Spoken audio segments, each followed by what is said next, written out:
WENJ HD Millville, Atlantic City, a Town Square media station serving all of South Jersey. This is 97.3 ESPN.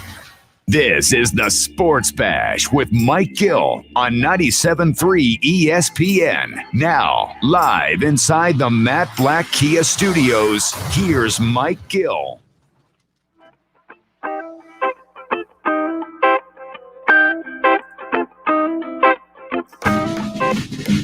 A Monday edition of the Sports Bash is live on 97.3 ESPN. I'm your host, Mike Gill.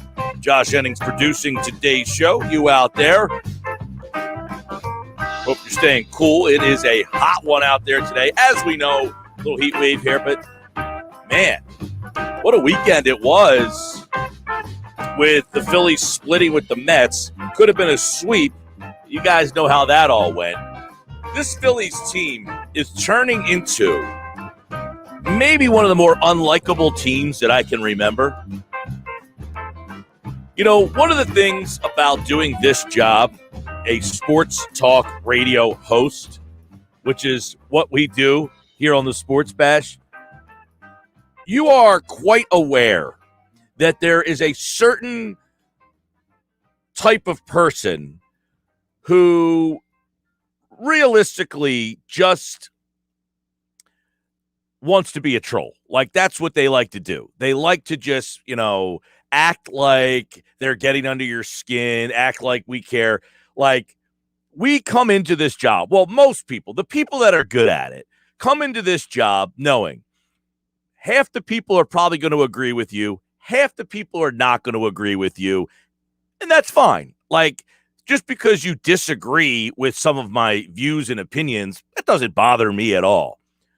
I expect you to tell me I was wrong, I made a mistake, because people, for whatever reason, there's a part of the demographic or society out there that enjoys that. They enjoy being the person that says, you were wrong, you got it wrong, you don't know what you're talking about. And those people are fine. Like, they exist. We get it. You know that. But we want you to do that. I, Mike Gill, want you to text me and say, you were wrong. You said this. That wasn't right. That's what makes the job fun. That's what makes the job challenging and entertaining and all of it wrapped into one. When we say something or do something that's not right, you call us out. You said this, you weren't right. Apparently, Rhys Hoskins could not handle being a sports talk radio host. He is a guy that is on the biggest stage almost every single night of the week, yet couldn't handle doing this job, which seems to be way beneath being a Major League Baseball player, right? Being a Major League Baseball player is definitely more high profile than what we do. And yet Rhys Hoskins says, hey, I made an error that cost my team the game. And it's one thing if I make an error that costs my team the game once, maybe twice in the course of a long 162. That happens. No, Rhys Hoskins and the rest of his teammates have an error that costs his team the game almost every night of the week. But Rhys Hoskins doesn't want you to talk or write about that. He says, write about the good things the Phillies do. Rhys, if there were enough good things that the Phillies do, maybe, just maybe, we try to write about it. When I sat down and say, okay, Rhys Hoskins wants us to talk about the good things. Let's try to talk about the good things that this team does. Really? Rhys Hoskins, you should be saying, no, call us out. We are not good enough right now. Call us out. That mentality that Rhys Hoskins brought to the ballpark after his team blew 2 games in the same day. This series should have been a sweep. And that's Rhys Hoskins saying, could have been a sweep, but just write about how we almost won 4 games against the first place Mets. Instead, we blew 2 games, partially because of an error that I made in the game. But don't write about the fact that we should have got 4. Write about the fact that we were right there. And you know what? He's not wrong. They're still in the same spot they were when the week started, just 5 games back, which I guess is better than I thought. But I'm sorry, Rhys. I guess I have higher expectations than you do. Or at least I should say I did have higher expectations than you do. No longer. That mentality is a horse bleep mentality. Hey, guys, I might say something wrong, but please don't text me on the text board if I make a mistake. I don't want you to do that. I only want you to text in when I say something right. Because I can't handle that the other way. I mean, come on. How ridiculous is that? He actually said this. Are you kidding me? That mentality tells you all you need to know about Rhys Hoskins. And if I'm Dave Dombrowski, I am on the phone all day long. I am on that phone all day long because of that mentality. If I am running the Phillies organization and I heard him say that, I would be appalled. I would be appalled that the quote-unquote one of the leaders of my team actually went out there and said, hey, guys, we do some good things too. Don't forget to write about the good things too, even after we got swept in 2 games in which we had the lead both of the time, both games. Anybody else out there outraged? Anybody else out there like, are you kidding me with this? Because I couldn't believe it. Yeah, there were some good things. Aaron Nola had 10 consecutive strikeouts in a game they lost. So I guess Rhys Hoskins wants me to remember the fact that Nola had a great individual performance and forget about the fact that his team gave him no offense. I guess I should remember that Matt Moore came off the injured list and actually pitched his ass off. Oh, I forgot, because Rhys Hoskins in the offense didn't help him out either. I guess I should be writing about the fact that Zach Eflin gave up the only run of any starting pitcher of the entire series.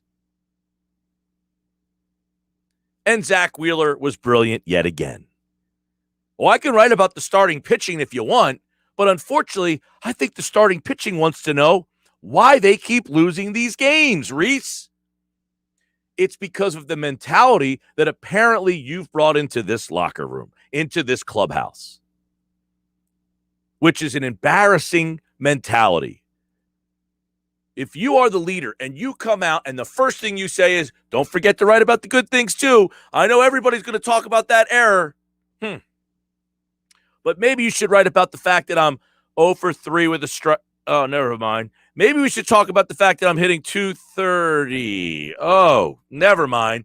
Rhys, if I could find something good to write about you, maybe I would. Unfortunately, you are supposed to be one of the best players on this team, and unfortunately, your true colors just came out. And it's why this team is sitting underachievingly 3 games under 500. It's why this team could not find a way to close out the Mets, not once, but twice on Friday night. They had 2 chances to beat the Mets and couldn't get it done.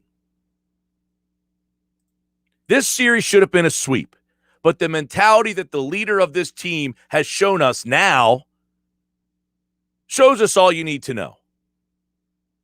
They blow a game on Friday night in game 1 when your ace pitcher strikes out a Major League Baseball record 10 in a row. Couldn't get it done because they couldn't score. They find a way to get the second one. How apropos is this for the Phillies? Earlier in the day, they tell Hector Neris, you're no longer the closer. The new closer comes in and promptly blows the save, to which Neris had to come in and save the game. And then on Saturday, they blow a game again. In the 9th, Neris is back. I guess Girardi said, he got the save the other night. Maybe I'll go back to him one day after I demoted him. Hey, Girardi, how about sticking to your guns? I guess Alvarado wasn't available. I don't know. I mean, but when that ninth inning happened, they're winning 3-2. Now, mind you, you're beating Jacob deGrom. You've made his ERA go from .50 to .69. So you actually were the one team that gave him some trouble. You don't think that should energize the team enough to say, hey, we got this guy on the ropes. Let's close this thing out. Nope. Enter the ninth inning. Second verse, same as the first. I'll give them credit that they blow a game on Saturday, got off the mat with a half-ass lineup yesterday, and figured out a way to win that game. So I'll give them that. But you've got Zach Wheeler on the mound who pitches his ass off. And these starting pitchers are pitching their ass off. And unfortunately, the leader of their team says only write about the good stuff. Not only. I don't want to put words in his mouth. That's not fair. Don't forget to write about the good stuff. So, yeah, you can write about the bad stuff, but please don't forget to write about the good stuff. So I tried. I'm looking around. Yeah, I can write about the pitching. Great. The offense scored how many runs this weekend? 4, 7, 9, 8, 9. They scored 9 total runs in a 4-game set against the team that's directly in front of them in the playoffs. Look, I get it. The Mets, they have good pitching, but don't come out and tell me, hey, we did some good things this weekend. No, you didn't. You had good pitching this weekend, and that's about it. But what you did do is expose yourself as, unfortunately, a guy who is not capable of being a leader. You can have Rhys Hoskins. I'll take anyone else. If Dombrowski has an offer, you take it. You cannot allow that mentality to infiltrate the rest of this locker room. Can't have it. People are being paid big money to run this Phillies franchise. It's pretty impressive, actually, how horrible this team is run. It's almost, I don't know that you could even say, hey, could we ruin something even more? Enter this crew. It's impressive how poorly they are run. I mean, Dave Dombrowski was brought here. I'm not judging him yet. I think he's just kind of standing in the background, watching it all unfold. But I'll tell you what, Dombrowski, I wouldn't want this job because I don't know how you start to dismantle this mess and put it back together. You know who would be a good manager for this team, by the way? Jim Fregosi. God rest his soul. Because Jim Fregosi at least understood the fact that, hey, I've got some guys who are good offensively, and I've got some guys who are good defensively, so I'm going to try to platoon these guys. You know, I have a third baseman in Dave Hollins. He's not great, so late in the game, what do? I'll use Kim Batiste. I've got Milt Thompson in left, who's a good defensive player, and I've got Pete Incaviglia. So I'll use Pete in certain situations, and then late in the game, I'll use Milt Thompson. I've got Wes Chamberlain in right. He's not a great defensive player, although he has a cannon for the arm. I'll use Jim Eisenreich late in the game because he's a pretty sure-handed defensive player. Boom. Hey, Joe Girardi, how about taking a page from that guy's book and figuring out a way to get Bohm and Hoskins off the field when your team has a 1-run lead in the ninth? I get it. Well, what if they have to come up because we blow another save? You need to think like a winner, not what happens if the worst-case scenario occurs. And that's the mentality difference. Hey, a blown save. Another one. Maybe if you actually played Major League Baseball defense, you wouldn't be blowing saves on the reg. It is just a comedy of ineptitude. I mean, literally, can you imagine this conversation? Hey, Hector Neris, you're not the closer anymore. Also today, 2 blown saves. Hey, Hector, you want to try again?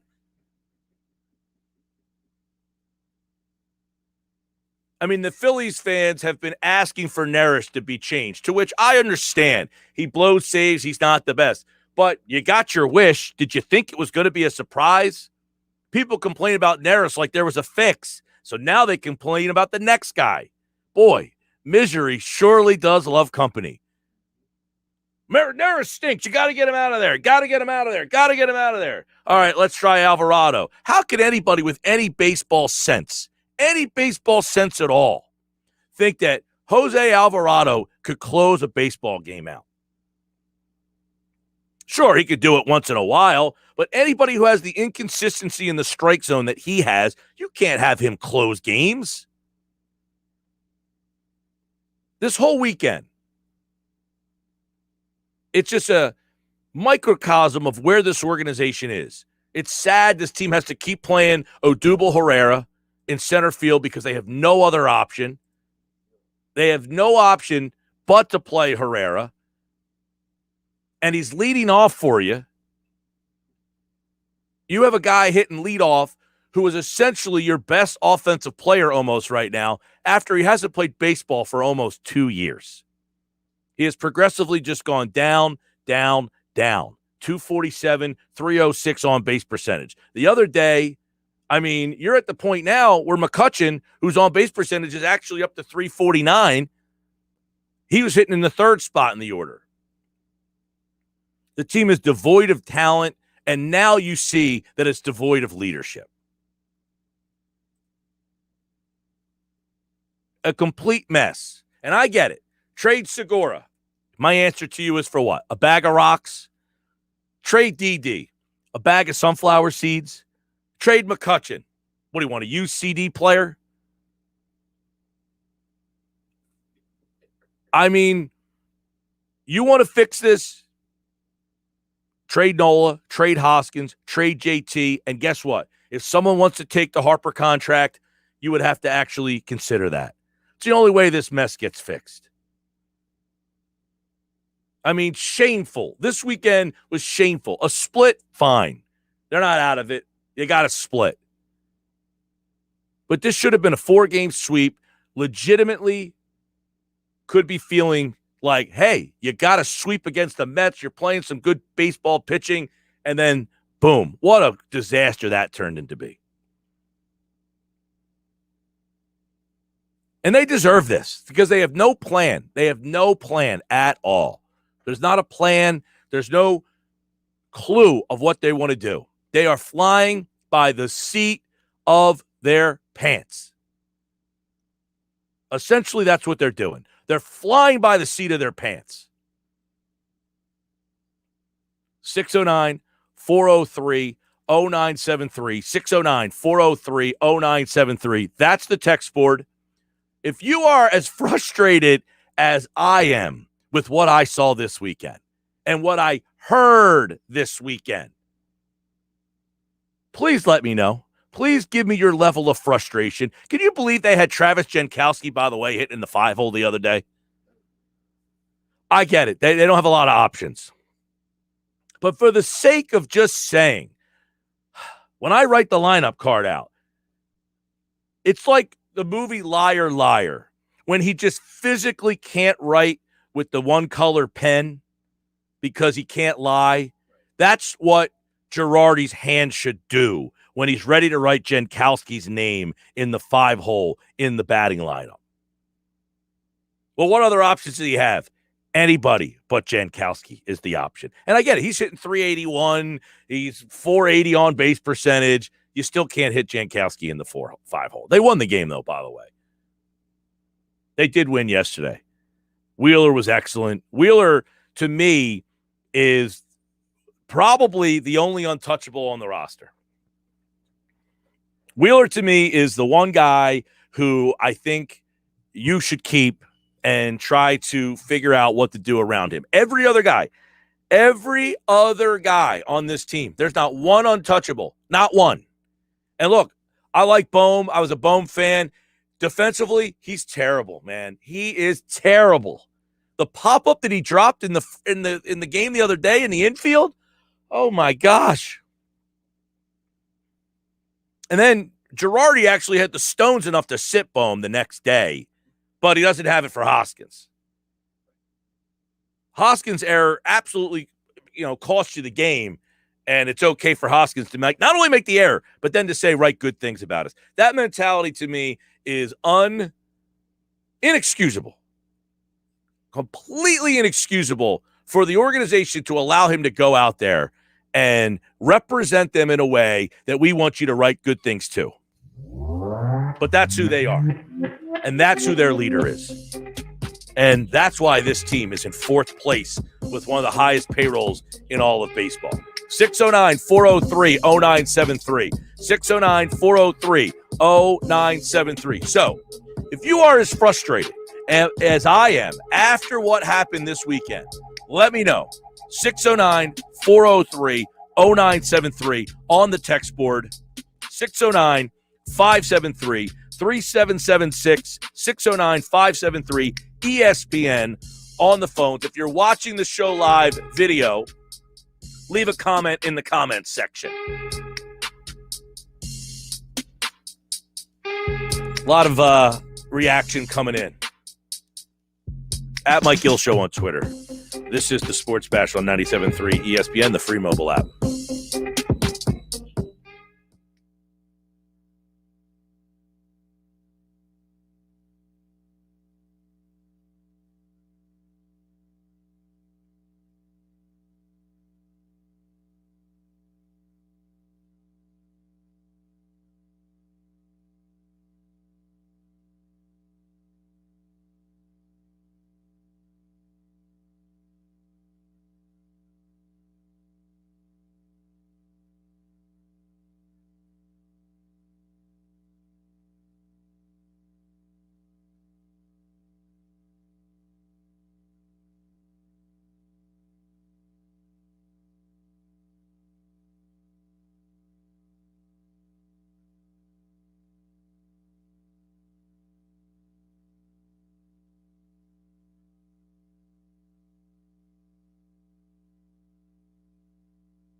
Sports Bash brought to you by Matt Blatt Kia. They want to get you approved today. Matt Blatt, 6211 Black Horse Pike, Egg Harbor Township.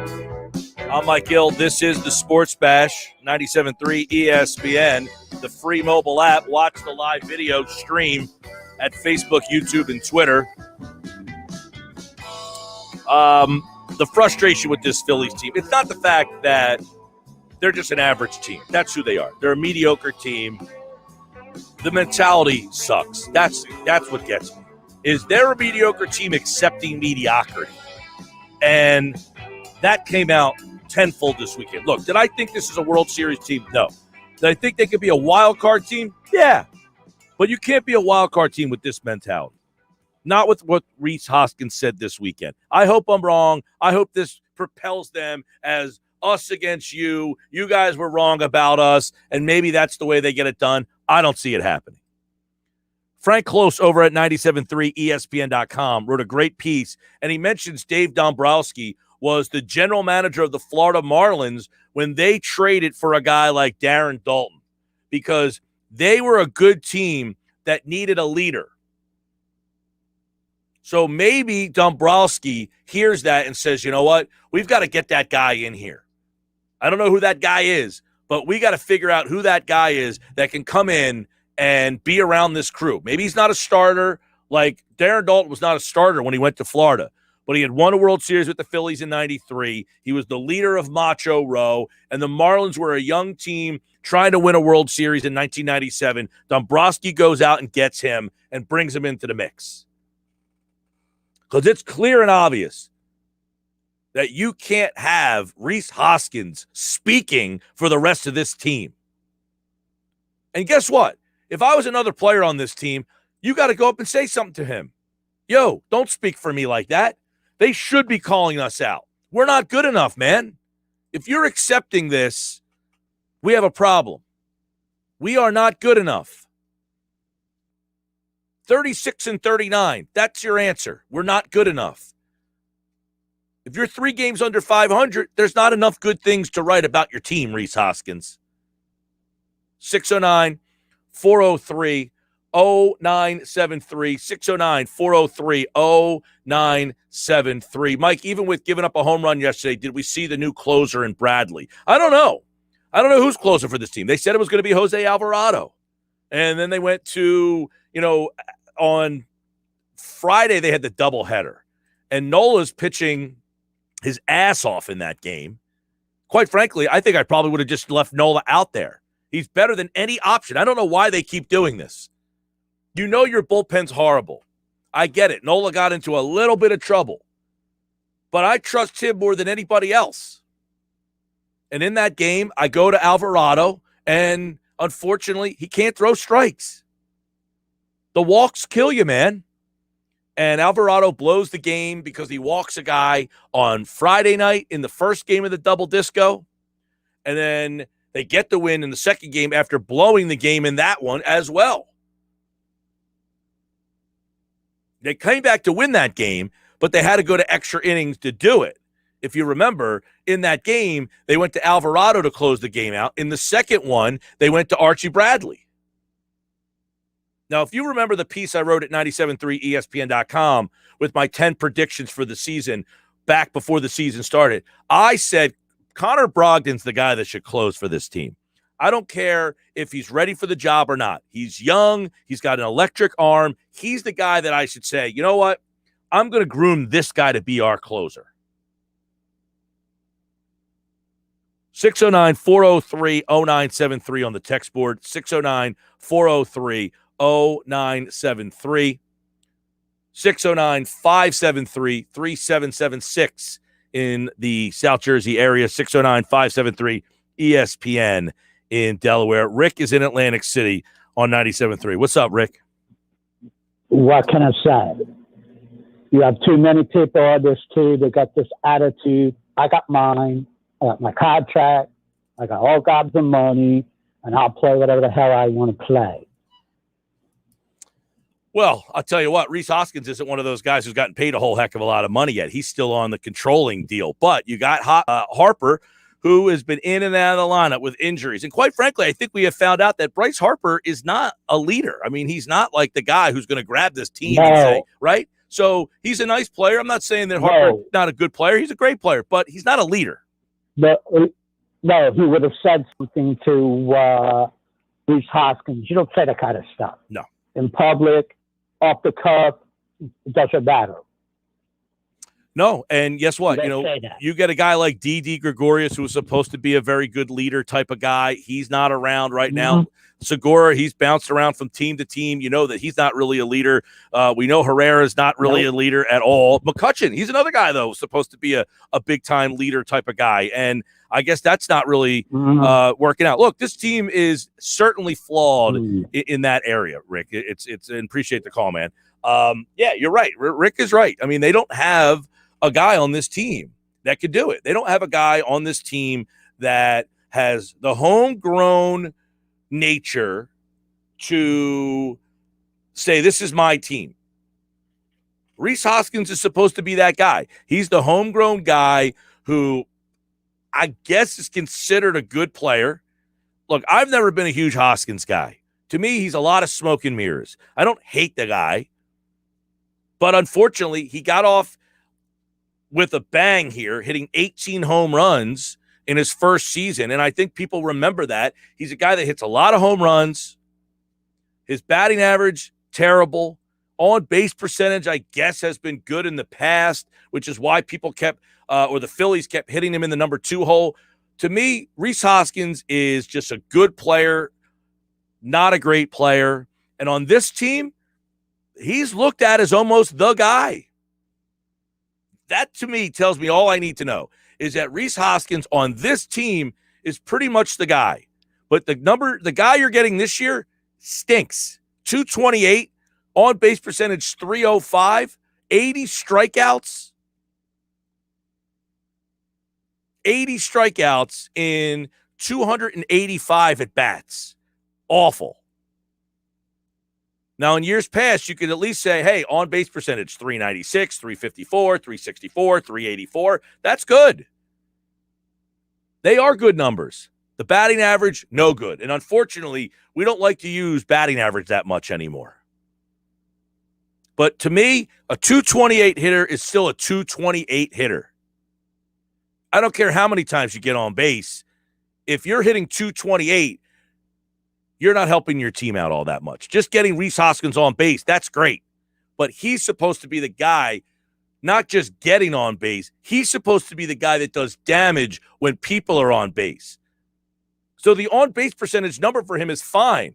Unfortunately, he's supposed to be being looked at as the guy to drive runs in, not be the guy that gets on base. He's not the fleetest of foot. The home run numbers, great. 34, 29. He's got 16 this year. Fine, he could pop the ball over the fence every once in a while. But unfortunately, the mentality that Hoskins showed this weekend, which isn't surprising to me, by the way, has infiltrated this organization's thought process. Either it's coming from them down to the field, and that's the mentality of the organization, or this is what the leaders of that organization, the leaders in that locker room, it's how they think. A couple more before we get to Mike McGarry from the Press of Atlantic City. Tony Skins is watching on YouTube. He says, loser mentality, same as Scott Rowland. AI never had that mentality. B-Dog. Well, all those guys, yeah. I mean, I get it. Like, you get guys who are legendary. I'm not saying Hoskins has to be legendary. R15 Jones is watching on Periscope. Says, I haven't watched the Phillies consistently in about 10 years. Team's a joke. Harper has too much to say. Unfortunately, Harper doesn't have enough to say in a leadership role. I mean, he's just not that. And if you turn this thing over to Rhys Hoskins, and that's what you're getting from Rhys Hoskins, that's the mentality of this organization. And they are accepting where they are. That answer accepts where they are, and they reap what they sow. All right, Mike McGarry was there this weekend. Phillies and Mets. They get a split for as bad as it was, for as embarrassing as it was, for 2 blown saves. Actually, 3 blown saves. One game they had a blown save. They won the game. But Mike's up there. He's up there enough. Is that the mentality of the organization? Do they support what Rhys Hoskins saying? We'll ask him. Coming up next here on the Sports Bash Live on 97.3. Mike's must-win column. You must check it out. It appears Fridays in the Press of Atlantic City, and he appears Mondays, Wednesdays, and Friday with me here on the Sports Bash.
All right, Sports Bash Live, a wild weekend at Citi Field as the Phillies could have had a sweep.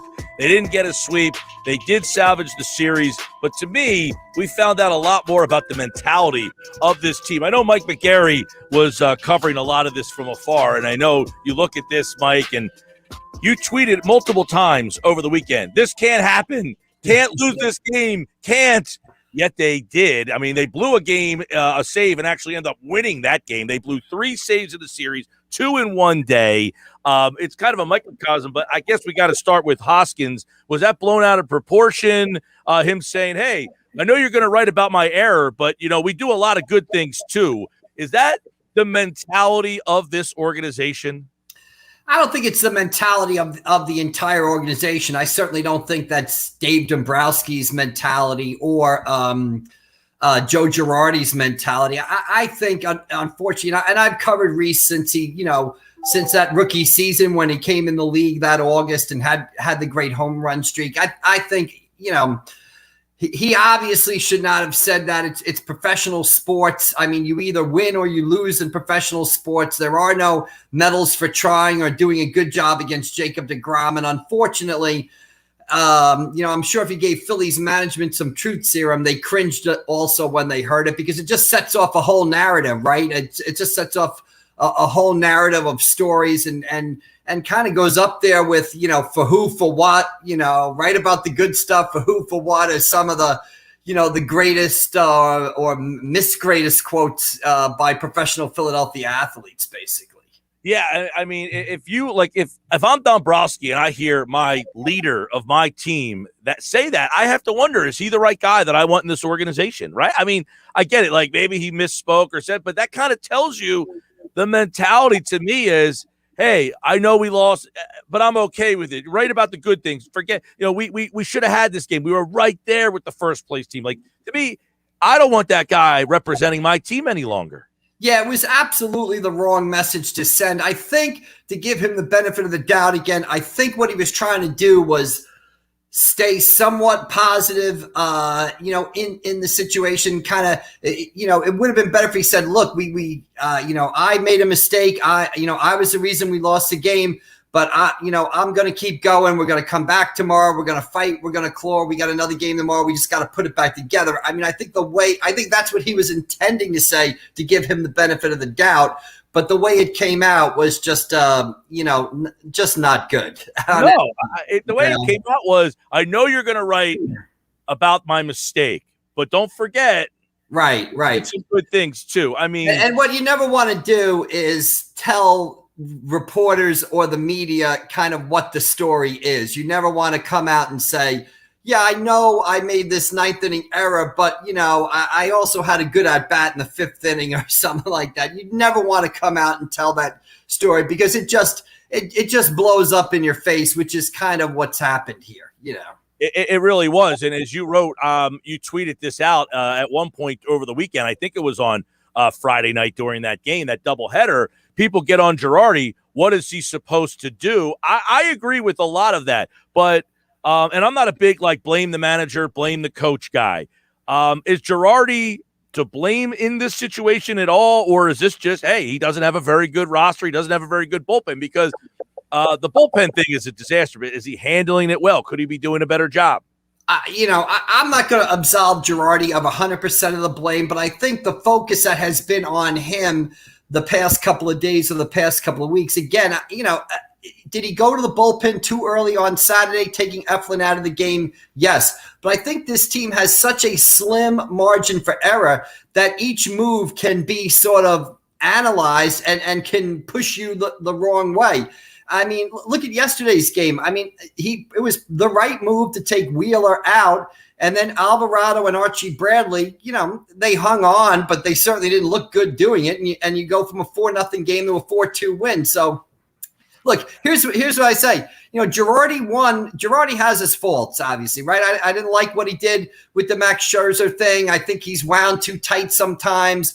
But he won in New York with the Yankees, right? And now I look out west, and Gabe Kapler and the San Francisco Giants are in first place in the National League West, and the San Francisco Giants have 50 wins, and Kapler is probably Manager of the Year candidate right now. Neither of them did a great job here in Philadelphia. What's the common denominator? Philadelphia and the roster. And I think if you look at the roster and you look at the shortcomings, they were on evident this weekend. Yeah, you went 2-2 in the series, but it's a lost opportunity. You should have been 4-0. You began the weekend 5 back of the Mets. You leave 5 back of the Mets, and you leave with questions. Like, I don't know how you continue to go beyond this year with Alec Boehm at third base and Rhys Hoskins at first base, making a critical error every 3 to 4 games. I don't know how you go forward with that. And honestly, I don't know how you fix it either.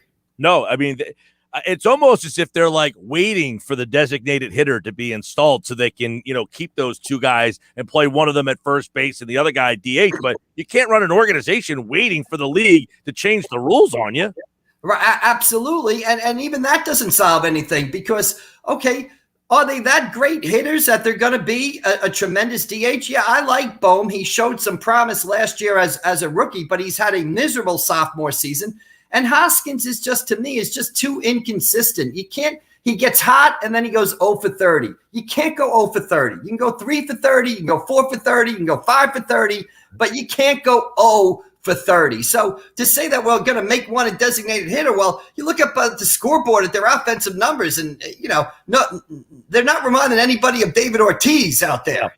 No, you're absolutely right. I mean, to me, Hoskins still living off, as you referenced earlier, the 18 home runs in 50 games. I think people remember that guy and get excited about that possibility.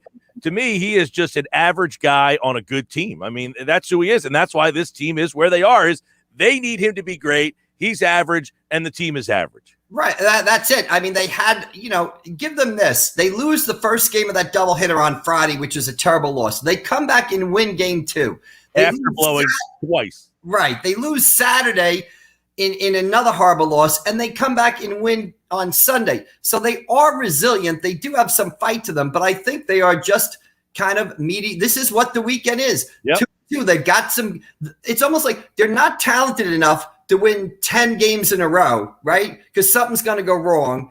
But they're not bad enough to lose 10 games in a row because something's going to go right. So here they are stuck in the middle, 3 games under 500, and it's been this way for 3.5 years. Yeah, well, you mentioned they're not good enough to win 10 in a row because of the makeup of that bullpen. And defensively, I mean, this is one of the worst defensive teams I've ever seen in my life.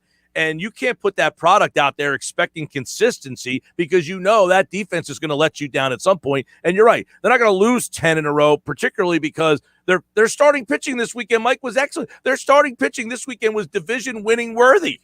Absolutely. And they have the 3 guys at the top of the rotation in Nola, Wheeler, and Eflin.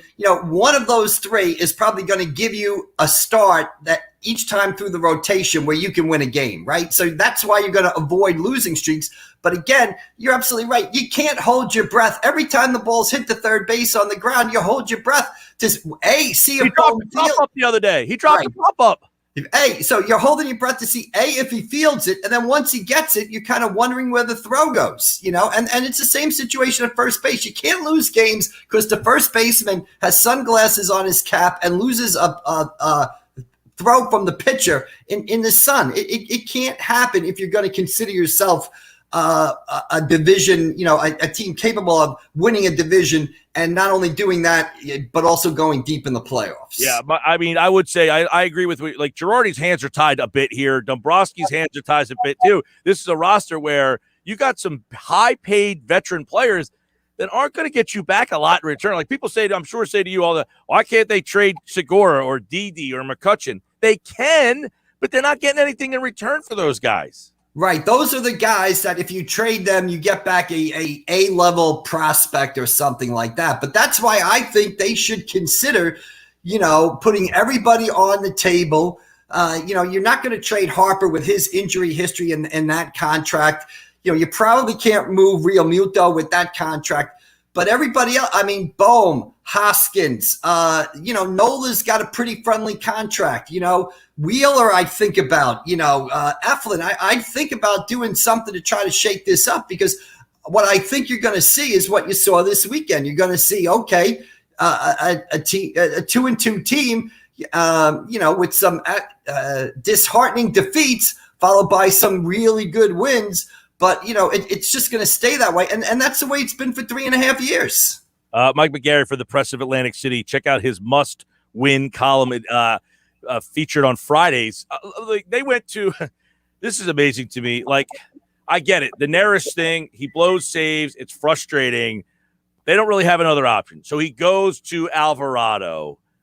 How do you handle this closer role? Like, I don't understand why they wouldn't, like Spencer Howard. Okay, you've seen he can't throw more than 2 innings. Why not utilize him in some capacity that you can benefit from instead of trying to start him and getting 3 innings? Like, I don't get the way they're handling this closer situation. Yeah, it's questionable. I mean, I don't like Alvarado as the closer. I think he's, he'll look great one day, and then the next day he'll walk the ballpark. Plus, he's one of your few left-handers in the bullpen. So if you need somebody to get a left-hander out in the 7th or 8th inning, I guess you can go to Ranger Suarez now. But Alvarado was that guy. I'm disappointed in is Archie Bradley, right? When he was signed, we all thought, okay, here's the guy who's going to replace Neris. Here's the guy, he's closed some games in the past, got some saves with Arizona this year. He's the guy who's going to be the closer. And he has just not pitched well this season. And that's another story of the team. You want to put something at, Dombrowski's feet. Look at the offseason signings. Archie Bradley, Matt Moore, and Chase Anderson. 0 for 3 in that department so far. If you go 2 for 3 with those guys, or God forbid 3 for 3, maybe you are in first place in the National League East. But the offseason signings have also not been good. That said, Mike, they got a split, which means they're essentially right where they were when this 4-gamer started. So we were talking Friday, hey, you lose 3 out of 4 or even get swept, you might be thinking about next season. I guess they've kept themselves afloat. Well, yeah, and that's what they've done the last 3.5 years, right? They've been around 500 and on the periphery of the playoff race. That's where they are now. I don't feel good about them this year, although I know the schedule kind of lightens up and they play a lot of bad teams the second half of the year. I think they've got a big stretch coming into the All-Star break here. I believe the Padres are in town this weekend. Then they've got games against the Red Sox and the Cubs, I believe, next week. So it's going to be a big stretch here for the Phillies. But this is what they are. They're on the periphery of the playoff race. And be careful, the division is starting to play a little better. The Mets aren't going great guns, but they're hanging in there. But Washington is playing better. Atlanta's playing better. So, at one point we thought maybe Atlanta and Washington weren't going to have good years this year and weren't going to fire as teams. They're starting to play really well. So that's another factor you have to watch there. All right, so 2-2 this weekend. Should have been a sweep. The blown saves, a mess this weekend on Friday, and then on Saturday you had the game on Friday night that came back to win in the 8th with 3 blown saves. What could have been, should it be the story of the weekend. Mike McGarry from the Press of Atlantic City. What was this event over at Bader Field? That looked awesome. Oh, that's the Stay Hungry, Stop the Violence basketball league over there at Bader Field. The city did a great job. They built a court out there beyond the center field fence of the old sandcastle.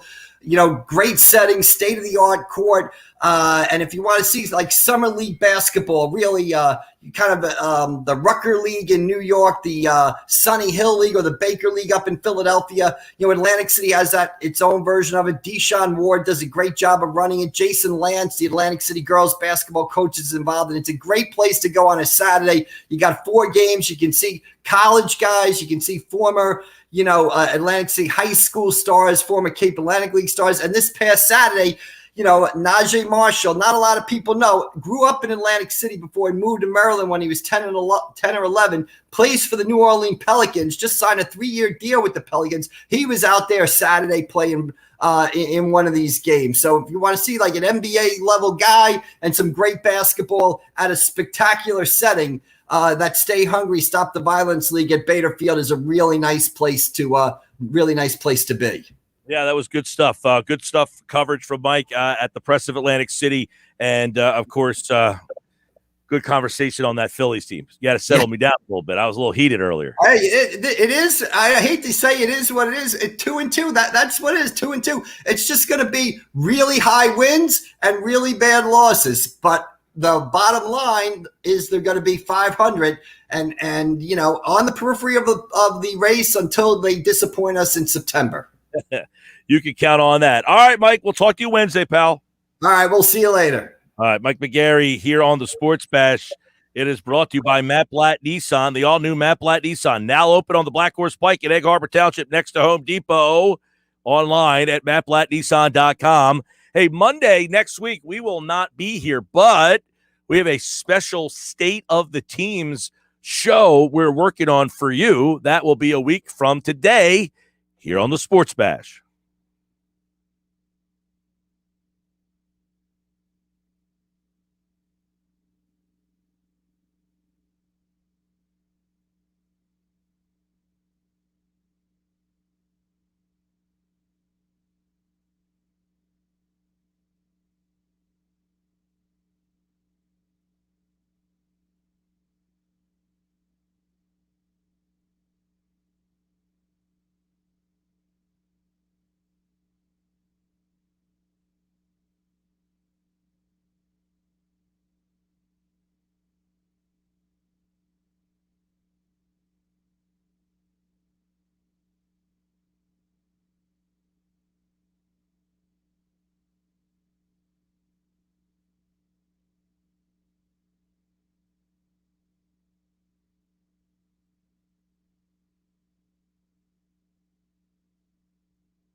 All right, hour two of the Sports Best. Thanks to Mike McGarry from the Press of Atlantic City. He jumps on a couple times a week. We have good conversation. Good stuff there from Mike. And, of course, coming up at 3:20 today, I'm going to get into some Sixers stuff with Paul Hudrick. I guess Dame Lillard over the weekend, it was kind of reported that he didn't like the way the coaching search went, which is unbelievable to me, how the Portland Trailblazers wouldn't have him, like, attached at the hip in that decision. He didn't like the way that went down. He doesn't like the makeup of the team. He doesn't think they have a championship window. So I guess everybody heard that and decided, Dame Lillard wants to be traded. So I went ahead and went to the trade machine over at ESPN.com, and I plugged in said trade. Ben Simmons, Tyrese Maxey for Damian Lillard.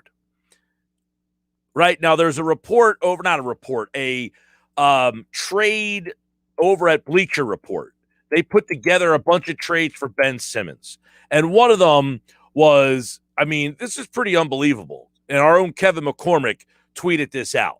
Bleacher Report's mock of potential Sixers Lillard trade was Dame Lillard to the Sixers for Ben Simmons, Tyrese Maxey, 2021 first-round pick, and a 2022 first-round pick swap, and a 2024 first-round pick swap. So there's a lot there. 3 first-round picks, 2 pick swaps, and a first-round pick, plus Ben Simmons and Tyrese Maxey. And I can see everybody out. The picks don't bother me. The Sixers have the 28th pick this year. I mean, the 28th pick's probably not helping you all that much. Every once in a while, you find a guy late, he helps you out. But if you have the 28th pick, you're really not depending on that guy. I did an article this weekend because I read ESPN's mock draft, and they had Max, what's the kid from Oral Roberts' name? Max Abrams. They had him going to the Sixers at number 28. Guy who can score. He's small, 5'11", point guard, can score the basketball. I mean, you know, great. He scored at Old Dominion. Actually won 3 games in the tournament. He was the first player in the NCAA tournament since Steph Curry to score 25 points or more in 3 straight tournament games. So he can score, but he's 5'11", 170. He's a small guy. So if I'm giving up the 28th pick for Dame Lillard, fine. The question is, am I giving up Ben Simmons and Tyrese Maxey? Well, everybody out there listening at this point, I would say 85% of the audience now is at the point where they would trade Ben Simmons for Gene Segura, for God's sakes.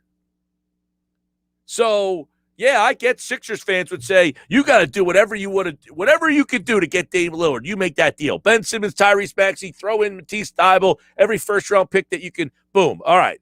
So I put that trade in on the trade machine. You know, and they give you whether or not that trade works, and they'll give you the results of the trade, meaning what it would do, statistically speaking, for each team. So I put it in, all right?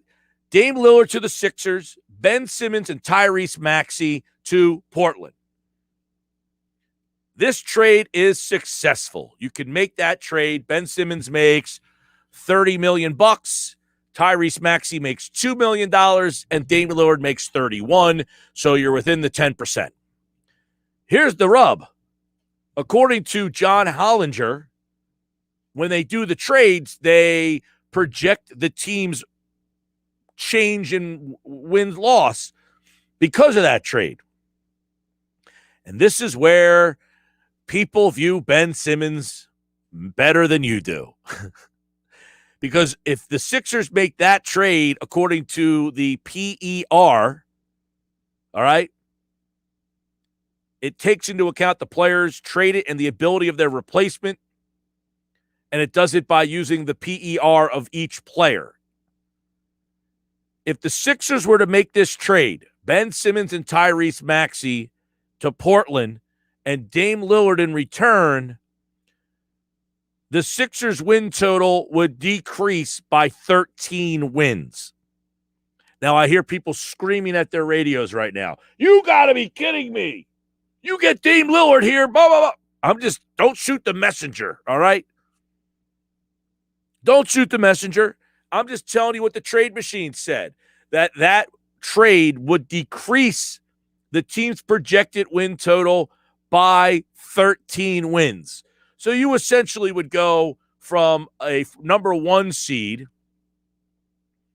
See what happens if you take 13 wins off of the – now, this year's hard because they only played 72 games as opposed to 82.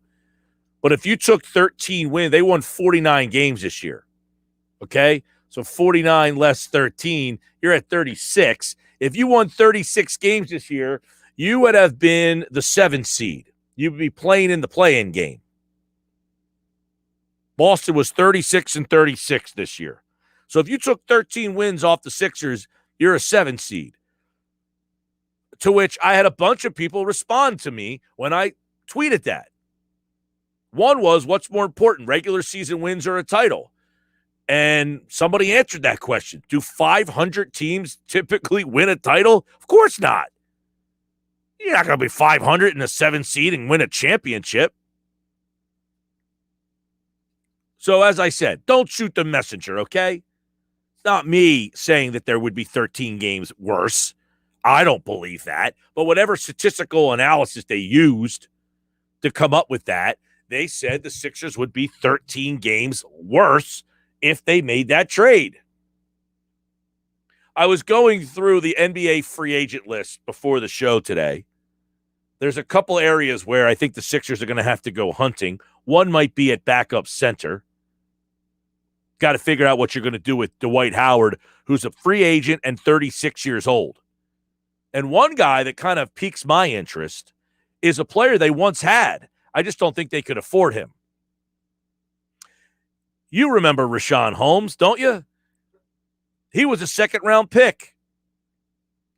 And for whatever reason, the Sixers decided that they didn't want Richaun Holmes anymore. I don't even remember what they got for Richaun Holmes, to be honest with you. Was he part of the Stauskas trade? Was he a part of that whole pick swap scenario? What was when he got traded? Let's see.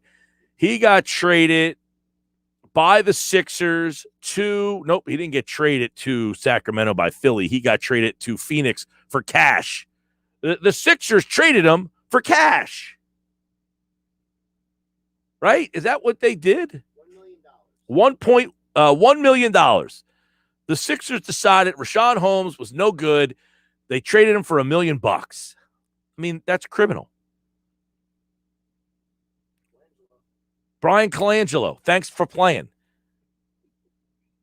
I mean, who signed off on that deal? Brian Colangelo, evidently. Richaun Holmes would be an excellent, energetic guy to come in off the bench and give this team some really good minutes. I mean, this season, he had a really good year for Sacramento, 14 points a game. But you know where he is really good is rebounding the ball. In 29 minutes, he gets you 8 rebounds. He's a good, energetic rebounder, even when he was here with the Sixers the first time. Now, he's not a stretch. He's not going to shoot the ball. He's not going to go in and do the offensive stuff. But he can be kind of a different version of Dwight Howard. Energy, score the ball, rebound. I feel like if you're watching, and, you know, look, Atlanta lost again last night. I think the Hawks might be kind of running out of steam here a little bit. But I like the makeup of that roster. I like what they do. And John Collins has really provided that really good offensive rebounding ability. Second chance points, big in that game, big in that Sixers series. So one guy, and I just don't – the problem is what Richaun Holmes will probably end up getting paid. I think Holmes has probably put himself in to make some decent money all of a sudden. You got a guy playing less than 30 minutes a game. He's almost averaging a double-double, for God's sakes. I don't know what he makes now. He made $4 million this year. I would imagine he's going to be in the $12 to $15 million range. That's just my guess. So I'm looking through this list of guys that intrigue me. Richaun Holmes would be one of them. Other than him, at the center spot. Who's a guy that would excite me? Because you're going to have to, I would think, fulfill that role. I don't mind Nerlens Noel. He's another guy. Nerlens Noel is another guy who intrigues me. Problem is cost. And Noel is another one who plays, doesn't have to play starter minutes. He only plays, like in New York this year, he played about 25 minutes a game. But Noel is a guy who can rebound. He can block shots. He comes in and plays really good defense. The problem the Sixers have had when Joel Embiid goes out in the past has been they've been a disaster in the middle of the paint. Nerlens Noel would really fix that. Now, what does Nerlens Noel get paid? I don't know that the Sixers can afford to bring in Nerlens Noel, but this year with the Knicks, he only made $5 million. So that guy, he could be a guy that would be attainable. The rest of the guys on this list, there's one interesting name on the list that kind of, is a guy who has hurt you a lot in the past. He's been a pain in your ass when the Sixers have played against him when he was with Boston, and that's Daniel Tice. He's a guy that, he can rebound. Don't have to play him a whole heck of a lot of minutes. He can score a little bit. Against the Sixers, he seems to shoot the three pretty well. Not in general, he doesn't. I thought he's interesting, and he's still a younger player. And one other guy is Kelly Olynyk, who this year, I think he had a monster season with the Rockets playing on that team. He scored almost 20 a game. But he's a big who can shoot the three. I think he would be a really good off the bench, but I think he makes too much money. So those are some of the options in that position. And we're going to talk a little bit more about the trade possibilities with Paul coming up in about 7 minutes from now. Over at the power forward spot, this is an area where they need a backup guy. They could use a backup to Harris, somebody preferably who comes in off the bench and could shoot it a little bit, and there's not a whole heck of a lot of help in that area. Nick Batum is interesting. He's playing with the Clippers right now, and he's a guy that he could shoot it a little bit. Shoots about 40% from 3-point range this year, but I think his age, he'll be in the price category. That's what I'm saying. You'll be able to probably bring him in, to bring him in. Remember the other guy, Bjelica? They tried to bring him in a couple of years ago. That didn't really work out. He went down to Miami. He was okay. Doesn't play a lick of defense, can shoot it a little bit, but probably affordable. So that spot doesn't offer a whole heck of a lot of options. You look over at the three.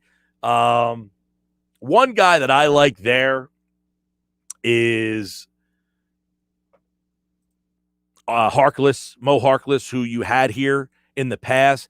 He's kind of a defensive-minded player, though. Not a great shooter, but an energy guy. These are energy type of guys. These are guys that can come off the bench and provide you, a spark, some energy, that kind of stuff. They're professionals off the bench. I think the Sixers need to find that. They need to find guys who can come off the bench and give them something. You can count on them to do something off the bench. Their rotation this year, we found later on that you couldn't count on Shake Milton nightly. That hard to do.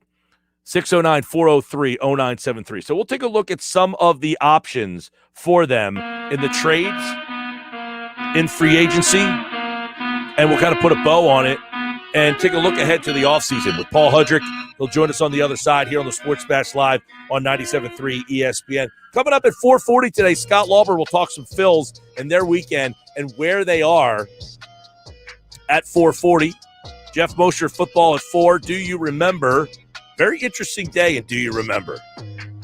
It was a huge boxing match, the second version of it on this day, coming up in about an hour from now here on the Sports Bash.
All right, a lot to kind of discuss on the Sixers and what's next for them. Now that the kind of taste of that whole loss is over, it's kind of time to look ahead and see where this team can go. And it seemed like that was kind of puttering out. And then over the weekend, apparently, Dame Lillard's not so thrilled in Portland, and now everybody is trying to come up with a trade to get him to Philadelphia. How realistic is that? Is that the best trade with Portland? Is there another one that probably makes more sense? We'll dive into some possibilities. And I don't know, over the weekend, did we think any differently about Ben Simmons and the possibility of him actually staying here, which, remember, that's a possibility too. So Paul Hudrick is here, 97.3 ESPN.com. As I know, Paul, it seemed like the Sixers stuff was kind of cooling off. We're going to let the conference finals finish off here. And then Dame Lillard was like, you know what? Maybe I'm not so happy in Portland, or at least people are reporting that. He hasn't actually said that. But it seems that everybody would say, do that. Now, I don't know if you saw, I did the trade machine. Ben Simmons, Tyrese Maxey for Dame Lillard. It goes in. It's a success. However, it says it would decrease the Sixers win total by 13 wins to make that trade. Some people value what Ben Simmons brings to this team, believe it or not.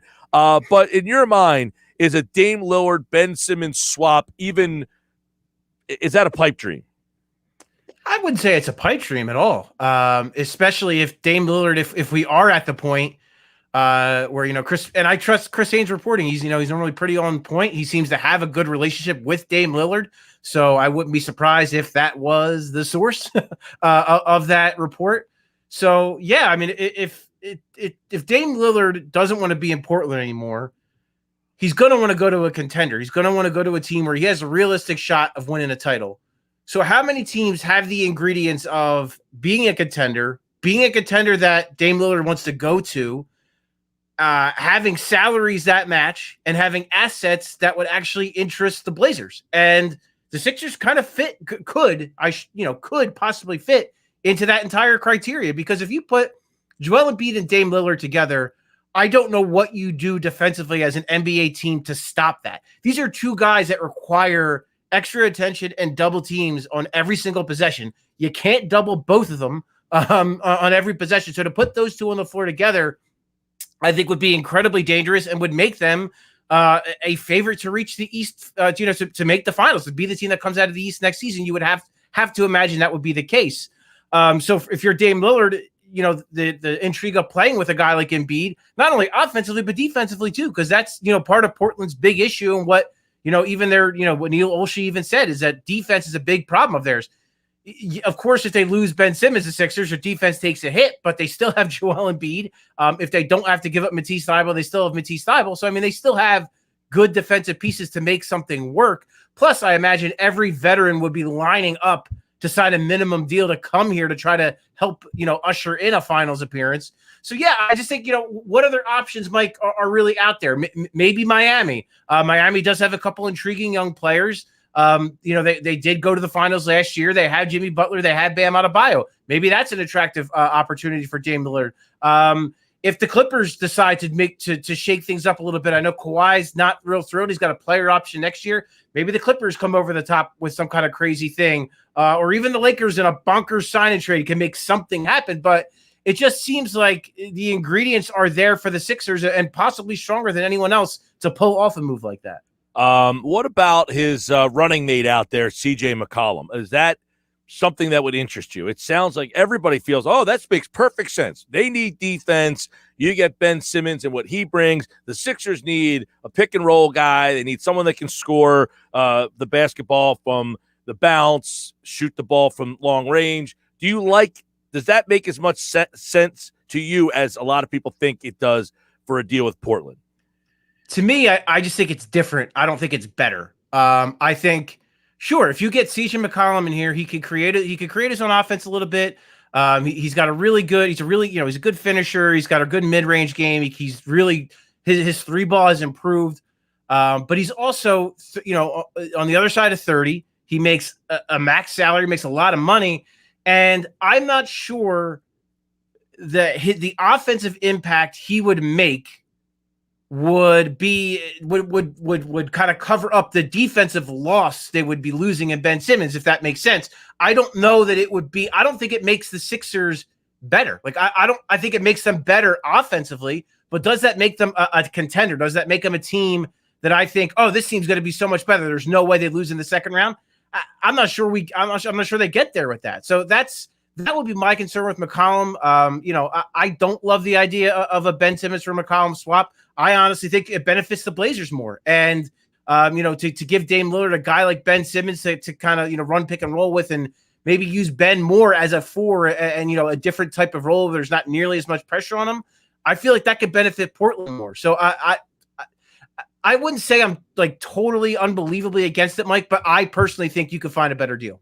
Let me ask you about, if you're trading Ben Simmons, are you looking for an established player to replace him, or are you okay getting a treasure chest of assets, multiple first-round picks, and go in that direction with more, salary matching, which is going to be hard because he makes, 30+ million. So you're going to have to find a veteran, most likely one of those guys that's either hurt, not playing, or just a really bad contract. But the bulk of that deal is that you're getting picks, or would you prefer to be a player for player swap and really changing the foundation of the 76ers with a younger veteran, most likely player? I think you have to get a player that fits Joel Embiid's timeline. I don't think you can get a bunch of draft picks. The only way I could see that working, the whole draft pick thing, is if they already have in their mind a team that would want those draft picks for one of their star players. And listen, Daryl Morey is one of the most creative executives to ever be an executive in the NBA. So if there's a guy who can figure that out, whether that's immediately like a 3 or a 4, let's not forget, like Daryl Morey was an architect of one of the arguably the most complicated trade ever, just to get Robert Covington into Houston. That's got Capella to the Hawks. So he's capable of doing things like this. He's not afraid to, really get kind of outside the box and find ways to add on, to add on teams, add on assets, whatever it takes. But I can't imagine a scenario where they trade Ben Simmons and all they come away with is picks or, very young players. I think there would have to be a veteran player that could fit into Joel Embiid's timeline. Like, I think, I saw Zach Lower, mention on his podcast that like a Shai Gilgeous-Alexander could be a guy that maybe Oklahoma City actually doesn't want to build around, and they might look to move from him. I would have interest for sure, but he is only 23 years old. He's not really playoff tested, so he's borderline for me as far. I mean, do I do it? I probably would, but he's borderline for me as far as a guy who I think would fit in that timeline. Like Zach LaVine makes a lot of sense, obviously, because of his age and where he is. So to me, you can't do picks. There's got to be, if you do picks, it's got to be a combination of picks, and you have to get a player that fits them right now, that is a perimeter shot creator that helps Joel Embiid's chances to win a title. I don't think there's any way you can get around that. Yeah, that it's a tough one, because you're right. It's like you have this player in in Joel Embiid, which you wrote about. Like, you can't waste these years. You have him. You've got to figure out the best way to maximize him in his prime years right now. So getting a established younger veteran, to me, is probably what you have to look for in return. The pick stuff, that you're past that part of your existence, right? You're past the whole, hey, we'll give you guys, you give me stuff back. Because I was listening this weekend, there was a podcast out in Minnesota. They said they want Ben Simmons badly. And I'm trying to look up and down their roster saying, yeah, but I don't want anything you have badly, right? Right. No, 100%. I mean, I have no interest in D'Angelo Russell. Quite frankly, and it's no disrespect, but you haven't watched D'Angelo Russell play basketball if you think that's fair to bring in D'Angelo Russell to replace Ben Simmons. I like Malik Beasley. I don't know if I like Malik Beasley as part of this type of deal. I think he's a guy who could help them, but I don't know that that's enough either. Now, what I just mentioned, could you theoretically do a 3-team trade and Oklahoma City eats the contract of D'Angelo Russell and you wind up getting Shai Gilgeous-Alexander, and then Oklahoma City gets picks, and Minnesota would ultimately wind up with Ben Simmons?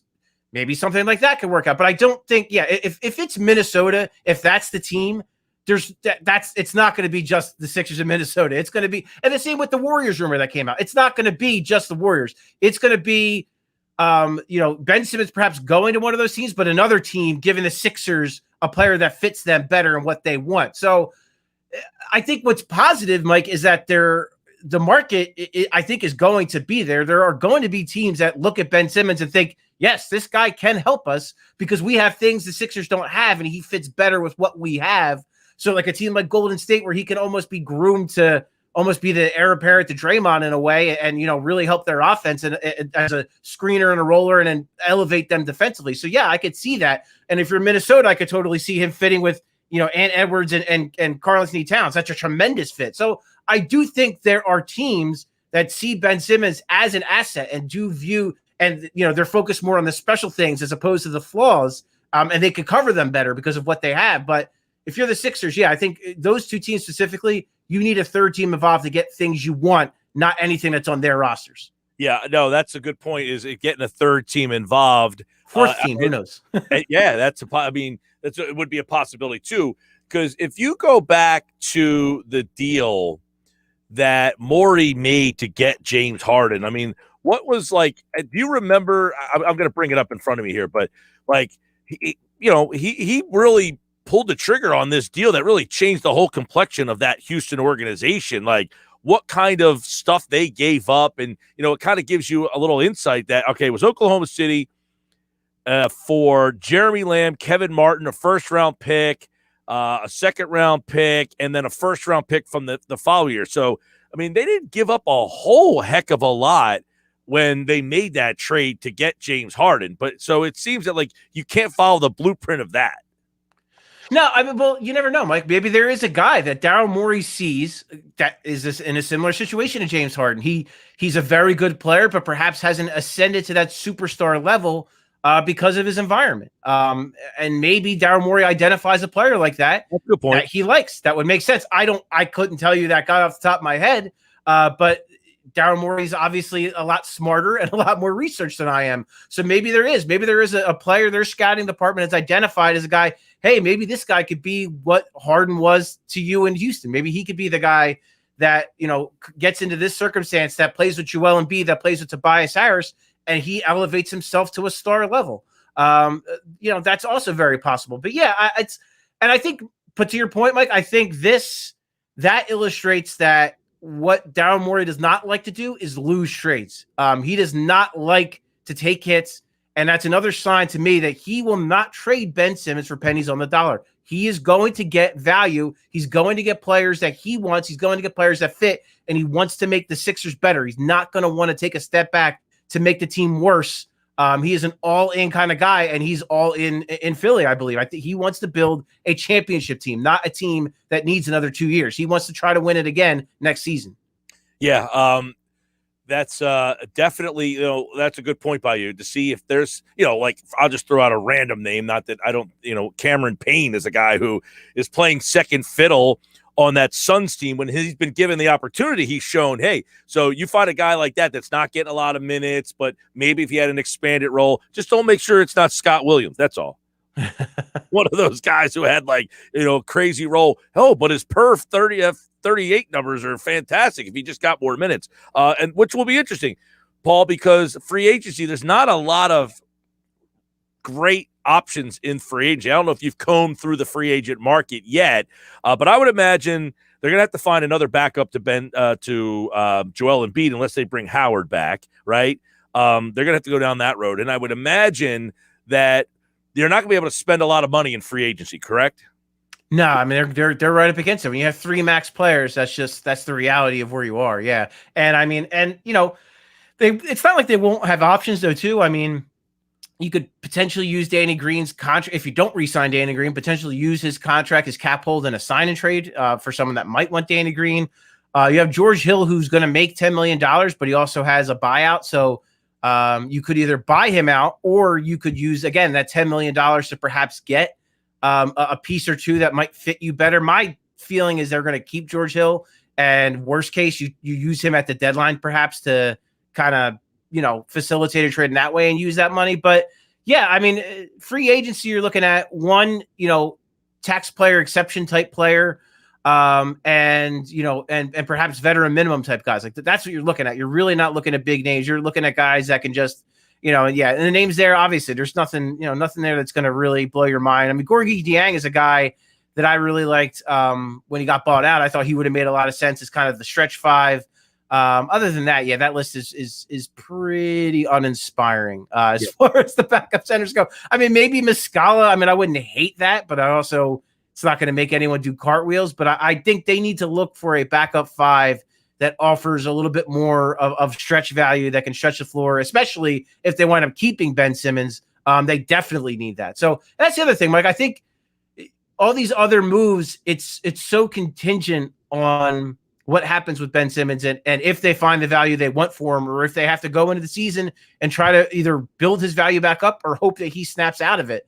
It's going to matter. It's going to matter how they build their team around these guys. Rashawn Holmes is an interesting guy. They had him and traded him for $1 million. Yeah, it's never going to. He's played himself out of any type of deal that he could be here. I mean, he's going to be able to probably find a starting role somewhere, I would think. I mean, maybe not.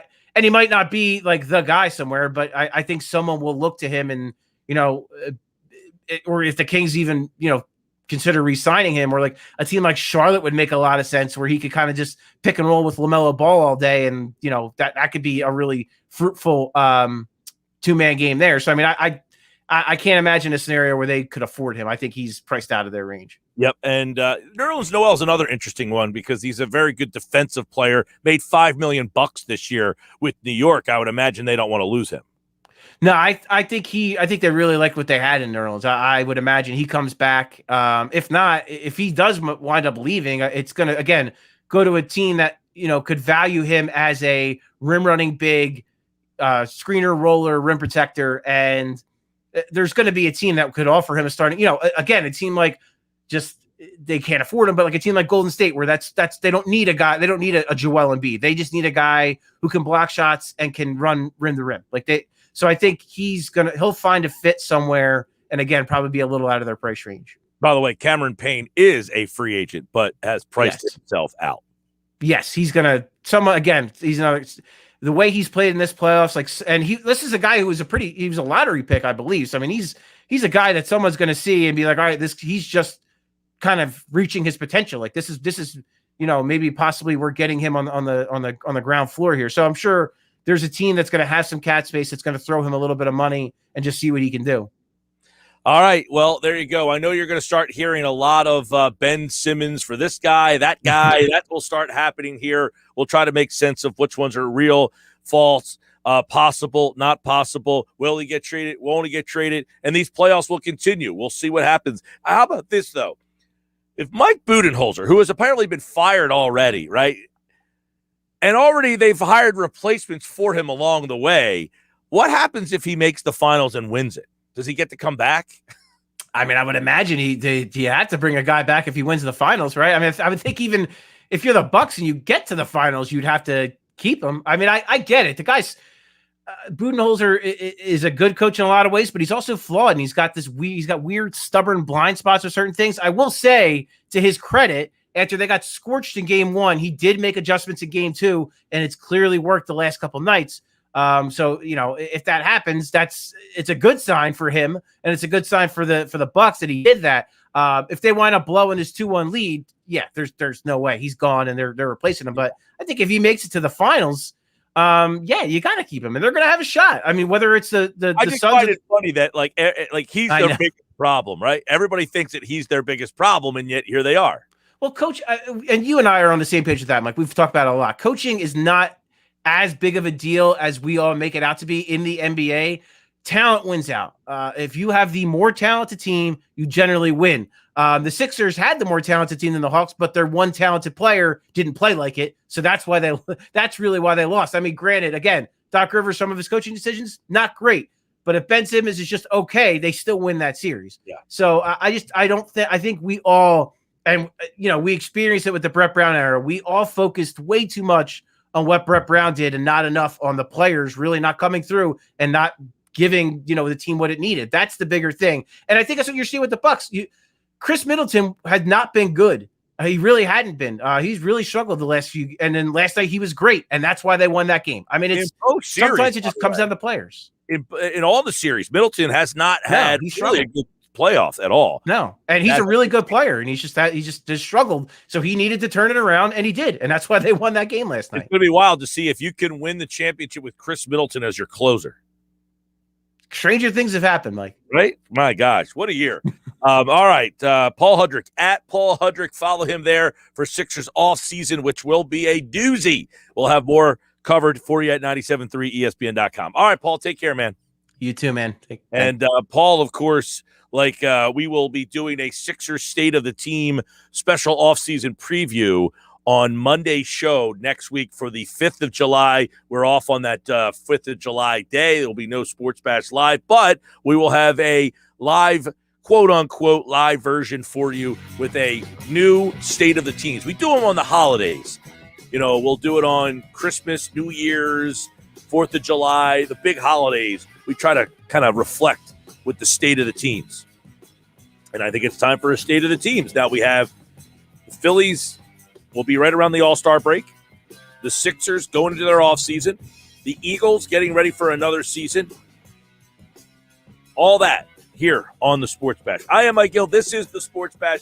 I hope you are enjoying your day. I hope you're enjoying today's show. We are going to continue the fun in the 4 o'clock hour. Geoff Mosher, do you remember? Also, Scott Lauber going to talk about the Phillies. Was it a mess this weekend? They went 2-2. They hung around, I guess. We got more Sports Bash for you coming up on 97.3 ESPN, the free mobile app. And don't forget, watch the show live video on Facebook, YouTube, and Twitter.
All right, 347. Don't forget, watch the show live. Variety of ways to do it. Facebook, YouTube, Twitter. You can do it through your smart TV. Bring up the YouTube app on your smart television and just type in 973 ESPN. You can watch the show there. You can, of course, watch the show on your phone and many other devices. Just search 973 ESPN. A couple text messages and video messages we want to get to. If you're out there and you want to get in on the Sixers or Phillies conversation, 609-403-0973, 609-403-0973. Welcome to a Monday edition of the Sports Bash. Let's see what we got here. Over on the video stream, Jason Goldstein's watching on YouTube. He says, Ben Simmons and Maxey and Thibault won't be enough to get Dame. He's a superstar. Ben's defense can't make up for the sad lack of offense. Beauty is in the eye of the beholder, Jason. You obviously, not a big Ben Simmons guy. Fine. A lot of people aren't. I'm not blaming you. But Portland has been so bad defensively that they might be willing to say, we'll take a guy who can provide us a different, Chauncey Billups is the new coach out there. Remember that. What was Chauncey Billups known for? Tough guy. Defense. Big shots. Now, you'd say, well, that's not Ben Simmons.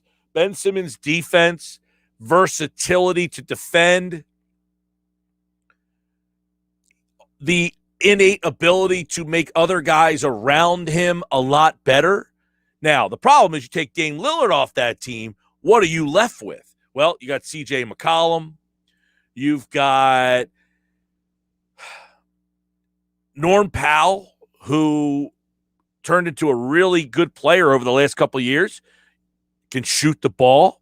So you got McCollum, Powell, Covington, all guys who can shoot the ball. So does it make sense? You got Nurkic out there who is a big man who can shoot the three. Nurkic is a guy who, is a bigger guy. I think Nurkic is, like a 6'11" center, but he's more of a stretch. He's the kind of guy that wants to go out and shoot the three ball. So the makeup of that roster without Dame Lillard is still a bunch of guys who shoot wrapped around a player like Ben Simmons. It makes a little bit more sense for Portland if, hey, Dame Lillard's saying, I don't want to be here anymore. We've tried as much as we can. That's it. No good. We've tried and tried and tried. Well, let's see what we can do. We've got Norman Powell, 39%. We've got, these are, let me go to the regular season numbers because Dame Lillard was ridiculous in the playoffs. C.J. McCollum, 40%. Norm Powell, 36%. Nurkic, 40%. Covington, 38%. You've got guys that like to shoot the ball more so than what the Sixers have. Now, the Sixers have, and Carmelo, by the way, shot 40% from three this past year. Gary Trent shot 39.7%. So if you can get, as we've seen with Ben here, this isn't news to any of us. You give Ben shooters without Joel Embiid, the Sixers have been a team that changes the style of play for that. 609-403-0973. Marky215 is watching the show on YouTube. He says, Ben's not going anywhere. They'll give Doc and him the offseason up until the trade deadline next year. Marky, I don't think you're off base. I do think if they get something that blows them away, I don't think C.J. McCollum blows them away. I don't think getting Malcolm Brogdon blows them away. I think getting Dame Lillard maybe blows them away. Right? I think getting Dame Lillard is the move or a move that would make Daryl Morey, if Dame Lillard's available, it would make Daryl Morey make that call. I don't think Daryl Morey gets on the phone for C.J. McCollum. I don't think he gets on. Now, somebody mentioned in here, what about John Wall and Kelly Olynyk? They're both on. No, Olynyk's a free agent. So you would have you wouldn't be able, unless it was a sign and trade. And John Wall's contract is abysmal. Although I guess that thing's getting to close to the end of that deal, right? Yeah. And no, I don't want John Wall. John Wall has not been a winning player. Can he score? Yes. John Wall, keep in mind, I mean, as much as John Wall, he's getting older. And I'm not saying he's an old guy by any stretch of the imagination, but John Wall was the first pick in the draft. He's 30 years old now. He was the first pick in the draft in 2010. So he's 30. He's not getting, I mean, he's not old, but been hurt a lot. Not a great defensive player. That's one. Not a great 3-point shooter at all. 31% from three this past season for his career. He's not a good 3-point shooter, just 32%. So no, I don't want John Wall. So I'll pass on that. That's what my point is there, James, is if and it goes back to what Marky 215 said. Ben's not going anywhere. They're going to give the only way I see Ben Simmons going somewhere, there's two reasons. One, if they get a deal that they just can't refuse, and those deals are few and far between. Dame Lillard, if they can put together the framework of a deal, then fine. But few and far between, in my opinion. I know people are at the point where they would give Ben Simmons up for anything, but I don't see that happening. I don't think Daryl Morey is so, just disenchanted with Ben Simmons that he just wants to give him up. The only way I see them moving on from Ben is if they get something that blows them away. And I don't think there's very many players out there that are willing to do that. A lot of people are talking about what Danny Green has said. Danny Green's a guy that if he says something, I respect it and I listen to it. This guy has won 2 championships. This is a guy that is very well respected. Now, he is, I guess he said this on the Inside the Green Room. This is his show that's on NBC Sports Philadelphia. And he said, quote, "You could tell Ben's the type of kid, if he's not encouraged, if he's not pushed or forced to do it, he's not the type to take that risk. Obviously, he's a high IQ guy. You can tell he gets a lot of assists and pushes the pace and gets paid to do what he does because he's so good at it. Mind you, he doesn't step outside of the box because he knows well enough, like, I'm good at this, so I don't need to step outside. I'm encouraged to do this, so I'm afraid to do this type of thing." He continued to say that he needs encouragement or some type of push to not be scared to fail at trying something new. He says he's just one of those guys. I know what I'm good at, and I don't need to do anything else. That's kind of eye-opening. So maybe he realized he's not as good as he thought he was in these playoffs. More on that a little bit later. On the other side, it's Football at 4 with Moshe.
All right, Football at 4 is powered by the Inside the Birds podcast, and it is brought to you by PropSwap, America's sports betting marketplace. Sell your sports bets and take your profit. Find out how at PropSwap.com or download the PropSwap app today. Geoff Mosher from the Inside the Birds podcast, a new edition dropped this morning, and he joins me now here on Football at 4 on a Monday. What's going on, Mosher? Michael, how are you? It's a nice, hot, steamy Monday. How's it going? It is. It doesn't feel like football. No, it doesn't feel like anything but get your butt inside type of weather. Sure does. But we're getting close to football. We are almost 1 month away. In fact, we are less than a month now from the start of Eagles training camp, which is kind of getting exciting based on what we watch with the Phillies bullpen this weekend, what we know the Sixers offseason will look like. The Eagles are really, sadly, might be the best hope right now. How sad is that? Well, that's pretty sad. that's kind of the no other option. But because really after the Phillies are done, then it's just the Eagles, right? So, yeah, that's sad. I mean, look, the Eagles, I believe, will be more competitive on a week-to-week basis than they were last year. Now, you could say, well, they were in a lot of games last year. Yeah, but it was just ugly, horrific games that you could kind of tell as the game went on. Sometimes I thought if football with 5 or 6 quarters, some of those games that the Eagles narrowly lost, they would have lost by 10 or more. It just seemed like they would get worse as the game went on. But I think they'll be more competitive if they're healthier and if their talent develops. But again, what we're talking about in the bigger picture, that I can't answer.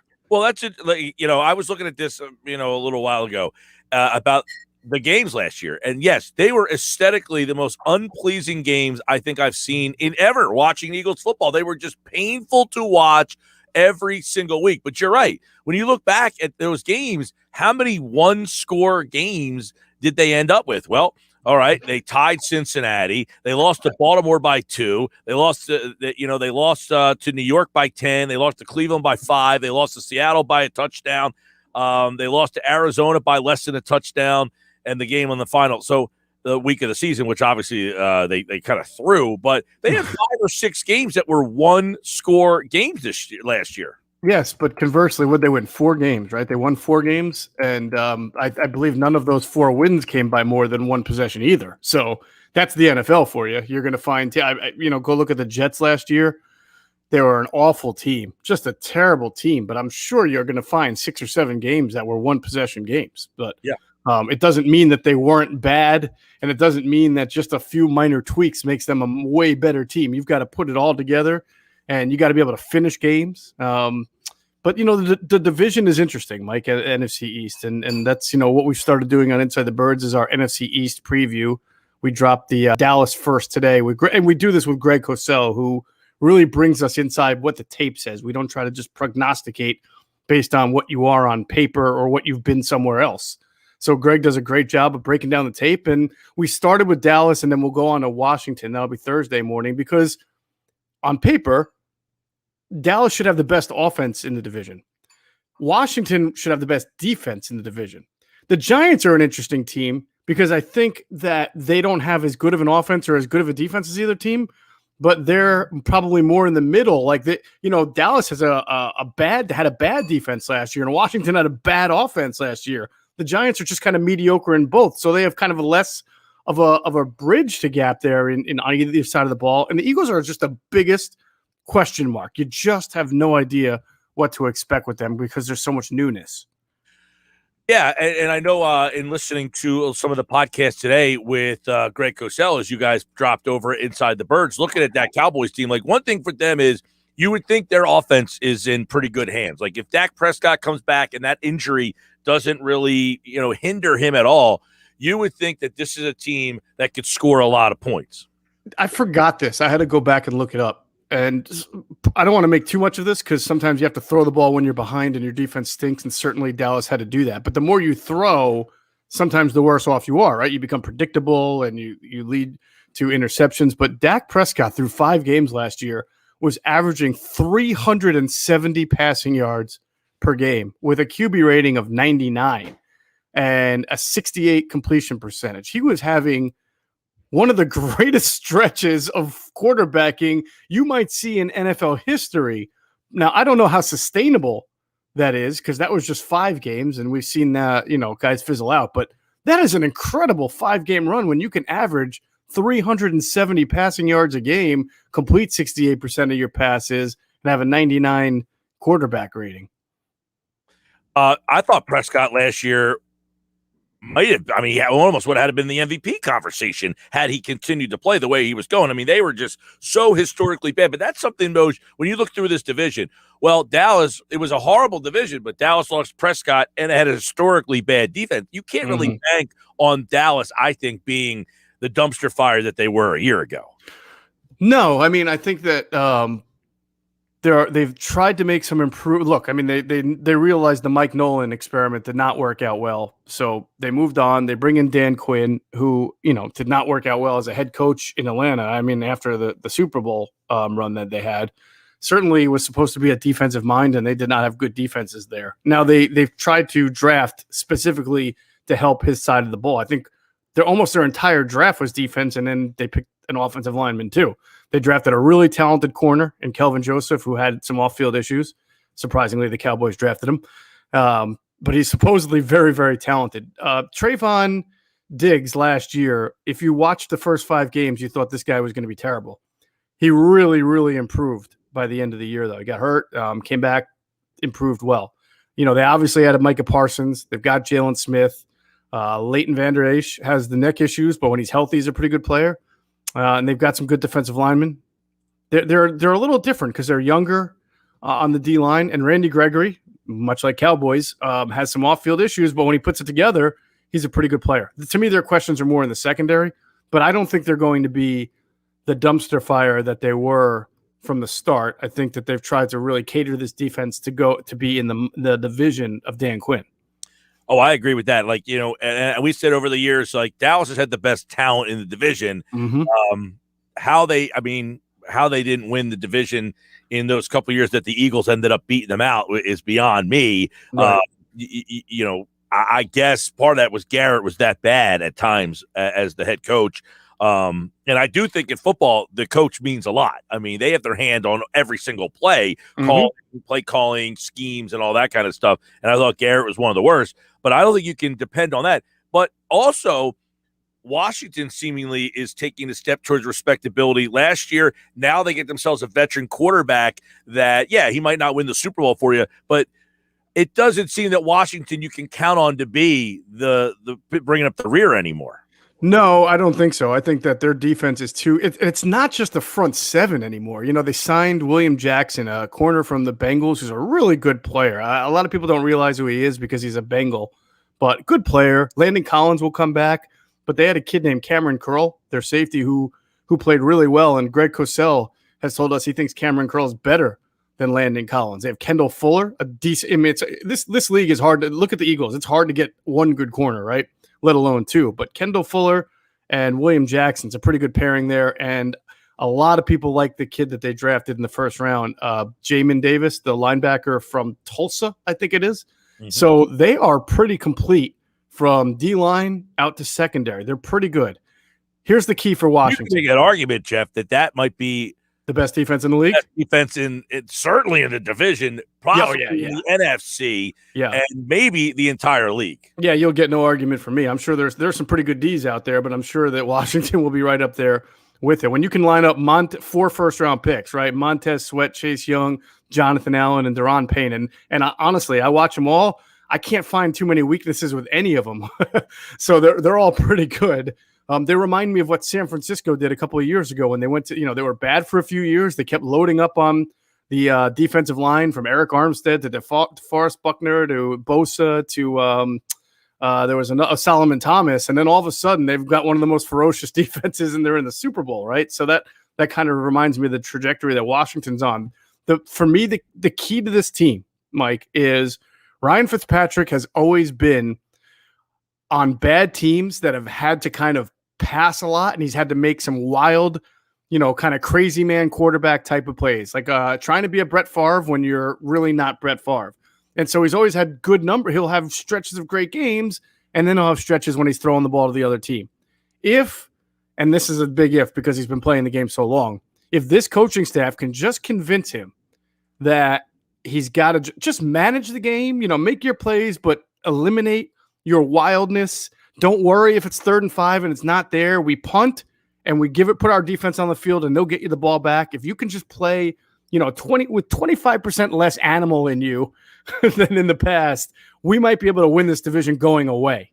And we'll see. Because to me, I think that if we can take our Eagles, either fans or media hats off here and say the highlight of this divisional battle will be Dallas's offense versus Washington's defense. That's going to make for some really good primetime television. I don't know. Yeah, that's a great point. I don't know because Dallas, when they had Prescott last year and they were really cranking offensively, were one of the best in the league. I mean, when they were going to Ben DiNucci and Garrett Gilbert, not so good.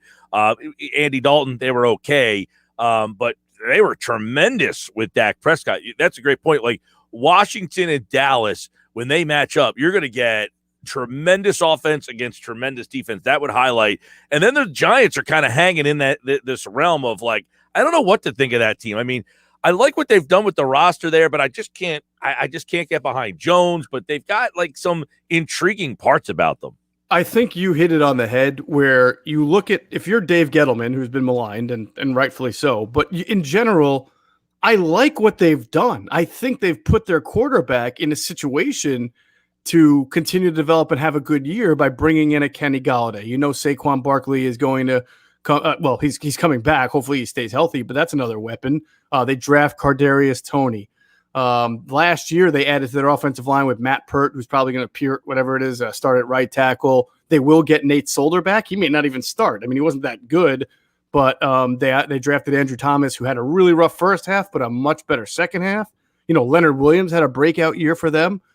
They drafted Olujari, their pass rusher from Georgia. Right. They got some good corner in James Bradbury, and linebacker they're good with Martin. I mean, they have just kind of and Adoree Jackson, who can be beat, but he plays a tough physical man coverage that they're going to want to play more of. So I do agree that the Giants have put themselves in a position to be a better team and really kind of like how he does this, shores up holes with free agents and tries to draft good players. The question now is just, will the coaching and the talent be developed? Will Daniel Jones emerge into a good enough quarterback to make this team a viable contender?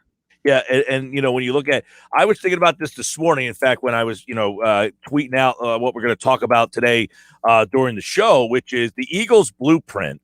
It almost feels like they went back to what they know and followed that too. Now, it doesn't mean they're going to go from a team that was 4-11-1 to win the Super Bowl, but it felt like because Howie kind of admitted that they thought the window was open, so they did some things that they kind of went off script for that little 2-year window there. And this offseason feels a lot more like Chris Heck from the Sixers would say, on brand, right? Yes. Yeah, definitely. Definitely on brand. Although, sometimes on brand for them is to, like last year, going out and getting Javon Hargrave, a guy who fits their identity, is young, so he's on his second contract, and you're gonna pay a lot, but he's young, and you're gonna have him grow. They didn't have the funds to do that this year, so there was a little bit of off-brand with all the restructuring and finagling they had to do. So they really could only spend, moderately on the free agents, but they were on brand by filling the holes with guys that can play this game. They may not be great. They're not going to stink. They're going to give you what you need. And hopefully you've drafted well enough so that these guys that you brought in for a year to plug a hole can be, you can move on from them in the offseason, or they play really well and you maybe assign them to an extension. But if not, your drafted talent steps in and performs to that on that rookie contract, so you don't have to overpay. Yeah, it's like I'm looking back to that 2017. It's like they got LeGarrette Blount. All right, we got Kerryon Johnson. We got Matt McGloin. All right, we'll go get Mullins. We got Chris Long. We'll get Ryan Kerrigan. They got Wisniewski, who was that was a veteran backup guy that gave them versatility. They got the guy from Indianapolis, somebody that knows the coaching staff. There's a lot of similarities of like these under the radar type of things that they just kind of didn't get you excited. They went from 7-9. They had that offseason. You're like, where is this team going? Oh, how about Super Bowl? Yeah. How about that? And that would be amazing if it happened again. Probably not.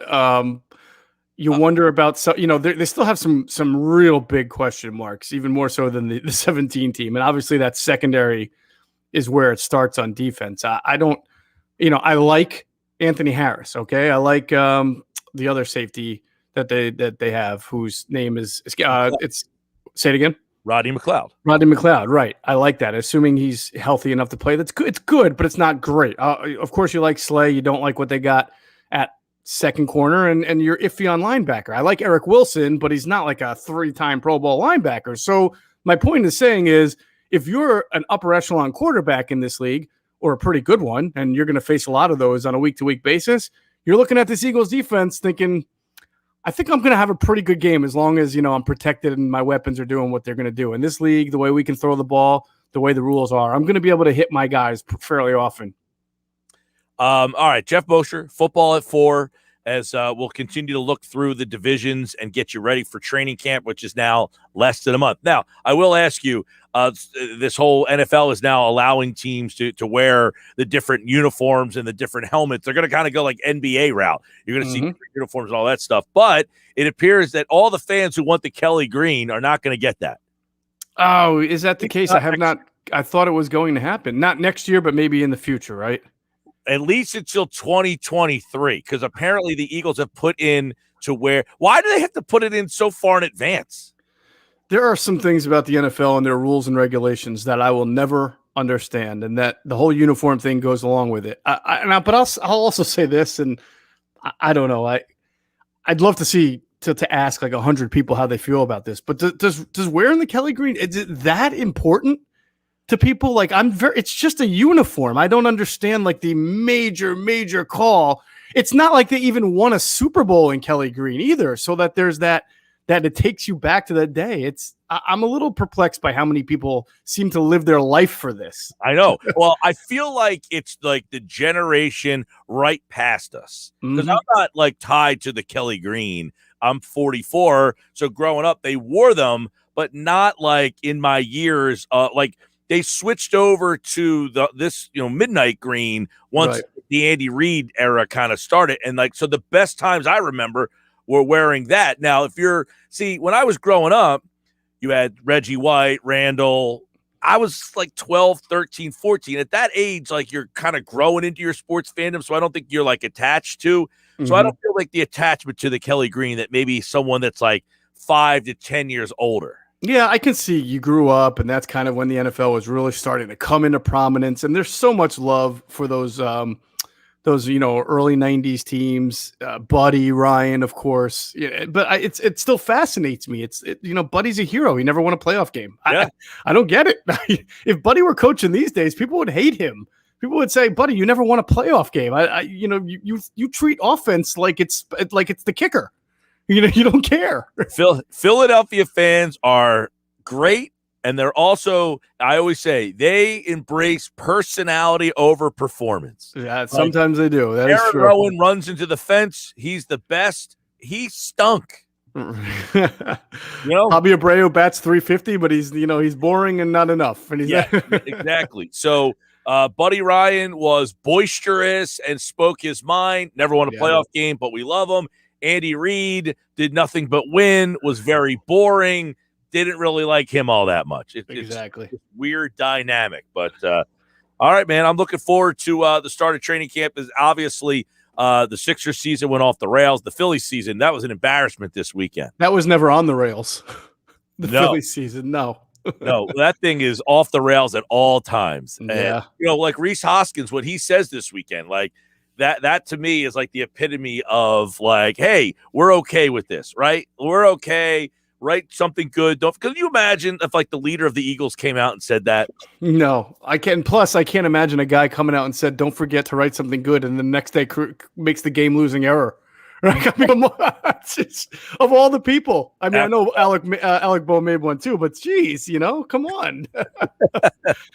All right, check out the new Inside the Birds podcast. Greg Cosell makes an appearance, looking at the NFC East. The Dallas Cowboys. We'll do the same leading up to training camp, July 27th, football at 4. We got plenty more for you here. Andrew's tomorrow. Jeff's back on Wednesday, and Adam will be here on Thursday's edition. All right, man. Take care. Take care, Mike. All right, Geoff Mosher here on the Sports Bash. It's brought to you by Prop Swap, America's sports betting marketplace. Sell your sports bet, take your profit. Find out how at PropSwap.com or download the Prop Swap app today. Andrew will be here tomorrow, and we're going to start to take a look at the divisions. We'll look at the AFC East with Andrew, Patriots, Jets, Dolphins, Bills. It seems that for the first time in like 20 years, I know people liked the Bills a lot last year, but you still had some people holding on to the Patriots. For the first time in like 20 years, you would have a consensus of the Buffalo Bills beating out the New England Patriots and winning that division, right? It would be probably for the first time in like 20 years that, like, when you used to get the magazines and they would pick, like, all the writers in that magazine would pick their division champions, I think you would see almost universal now. This will be the first time that it kind of makes that switch from half. Last year was like half and half. Like, people wanted to hold on to the Patriots like one more time. I think you're going to get Buffalo across the board. But I think New England's going to be interesting this year. Remember, they had a lot of COVID opt-outs last year, especially on the defensive side of the ball, if you remember that. All right, I'm Mike Gill. This is the Sports Bash. I hope this day is keeping you entertained because it is hot out there. It is going to be like this all week, too. On the text board, Mike, when will you discuss your distaste for Hoskins again today? Maybe next. No, not next. I don't not like Hoskins. I don't like what he said. I can't get behind that. I'm sorry. And while, look, I you can like certain players and think they stink. You can not like certain players and think they're really good. I don't have any personal opinion about Rhys Hoskins, the human being. I would say seems like a very nice guy. I don't like what he said at all. At all. I think the message is horrible. Scott Lauber will join me at 4:40 to discuss that. And to me, as nice as a guy Hoskins is, I'd probably love to have a beer with him and sit down and maybe have some wings and watch a game. I think he's a average player on a team that needs a good player, on a team that is using him in a role that suggests he's a good player. And I'm telling you, I wish he was a good player. I wish he was a great player. Unfortunately, my opinion is he's just an average player. And the Phillies are putting him in a role. It's not their fault. They don't have options. That he's a great player. And that he's not. Sports Bash.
429. It's do you remember? These are events that all happened on this day, June the 28th. Josh Henning's my producer. How you doing today, Mike? I'm doing all right, man. How you doing over there? I'm glad you calmed down a little bit. I was worried about you earlier today. Yeah. You usually don't get that intensely juiced. No, but I love baseball. It's the sport that I enjoy the most. The team stinks, and I can't stand for that. I can't do it. So I tweeted this weekend. The Phillies should literally just, I would do the job for less money. I would make less mistakes, and we'd be in a much better spot. And I'm not joking. I think there's a lot of people who would agree with that. Not because of you, but because they just hate Girardi. I just don't understand, having baseball sense and not, to not understand, Velasquez is what he is. Okay. Spencer Howard gets me 2 or 3 innings. I can't keep using him in that role. I feel like the Tampa Bay Rays, forget the fact that they use all these analytics. They're not afraid to say, we're only going to pitch you 2 innings. That's who you are. Right. You need to have a little bit better. How do you have any baseball sense and say, you know what I think is a good idea? Jose Alvarado closing. He can't throw strikes consistently. That answer right there is I can't have him close a baseball game. I can't do it. Yeah, he's got electric stuff. He throws hard. Fine. Everybody throws hard. You can't close a guy who can't throw strikes. That's just having baseball sense. This organization has none. Hey, we also got to ask how much are analytics involved in all these decisions. Maybe they need more. Or they less. I don't know. Because the analytics would say he can't close because he walks too many guys. Honestly, I don't even know what numbers they use anymore. Because you can find a stat for any argument you want. I'm over it. I'm out on them. They'll win the division because I'm out on them. June 28th, 1997, Evander Holyfield was bleeding from his right ear. He was bitten by Mike Tyson. He retains the WBA championship when Tyson is disqualified after the 3rd round. Those 2 Tyson-Holyfield fights were the most hyped up, and neither one of them were worth a damn. Oh, they were both just bombs. It was pathetic. It's you're waiting and waiting. That's what boxing always does. You wait and wait for these 2 guys. Yeah. Mayweather, Pacquiao, that didn't live up to it. And this certainly didn't live up to it. By this time, Tyson was just, a shell of himself. And it's funny you say that because I was out on Saturday night and they had the Lomachenko fight on. And you had Teofimo Lopez's dad there and Bob Arum saying, we want Loma Lopez too. And you're like, all right, but is it going to be any different? Like you said, you're always waiting on boxing to show up, and they don't always show up. Yeah, boxing's got a tough to go of it right now where celebrity boxing matches are getting more attention than actual boxing matches. Yeah, and now you have all these former MMA fighters joining the boxing because they're like, all right, maybe I can make some extra money and knock some of these dudes out. On this day, 2007, Portland chooses Greg Oden, number 1. The second pick was Kevin Durant. Now, the Seattle Supersonics. Yes. Now, this goes into the category of one of the biggest blunders. But everybody, it's one of those things, everybody was saying Oden. Because he was this, although he wasn't that was the problem. I said Durant. I would have taken Durant. I was not a big Oden guy. Yeah, neither was I. Can you imagine taking Oden number 1 in today's game? No. You couldn't take him number 1. He wouldn't even be a top 10 pick in today's world. He barely would be in the league. What did Oden do so dominating in college that you had to take him number 1? He was a stiff version of Rudy Gobert. That's what he was in college. He barely scored in college. All he really did was block shots and get rebounds and dunk. Yeah. He was Clint Capella, but stiff. That was 2007, though. It's amazing how long ago that was. Yeah, and the guy on that team with the better career was Mike Conley. Oh, on Ohio State. Yeah. Yeah, I was like, wait, they never played together. Ohio State, they played together. Yeah, they played at Ohio State. Mike Conley's a free agent this year, by the way. Would you sign for the Sixers? Yeah, you're not going to be able to afford him. Well, you might not be able to afford Kyle Lowry. You'd be able to talk about that. Yeah, not happening. Would you rather have Lowry or Conley if no money was involved? I like Conley, but Lowry may be a better fit. I think Lowry would be a better fit, too. Yeah. And I like Mike Conley. 2007, Frank Thomas, now playing for the Blue Jays, hits his 500th homer. He's the 21st major leaguer to hit that. Same day, Craig Biggio is the 27th player to get 3,000 hits. Now, I was at the game. Frank Thomas hit his 400th. Were you really? Yes. What was that like? Just a random day, and I was in Chicago. We went to a game at whatever the stadium was called at that time. I had no idea it was his 400th at the time, and then found out later.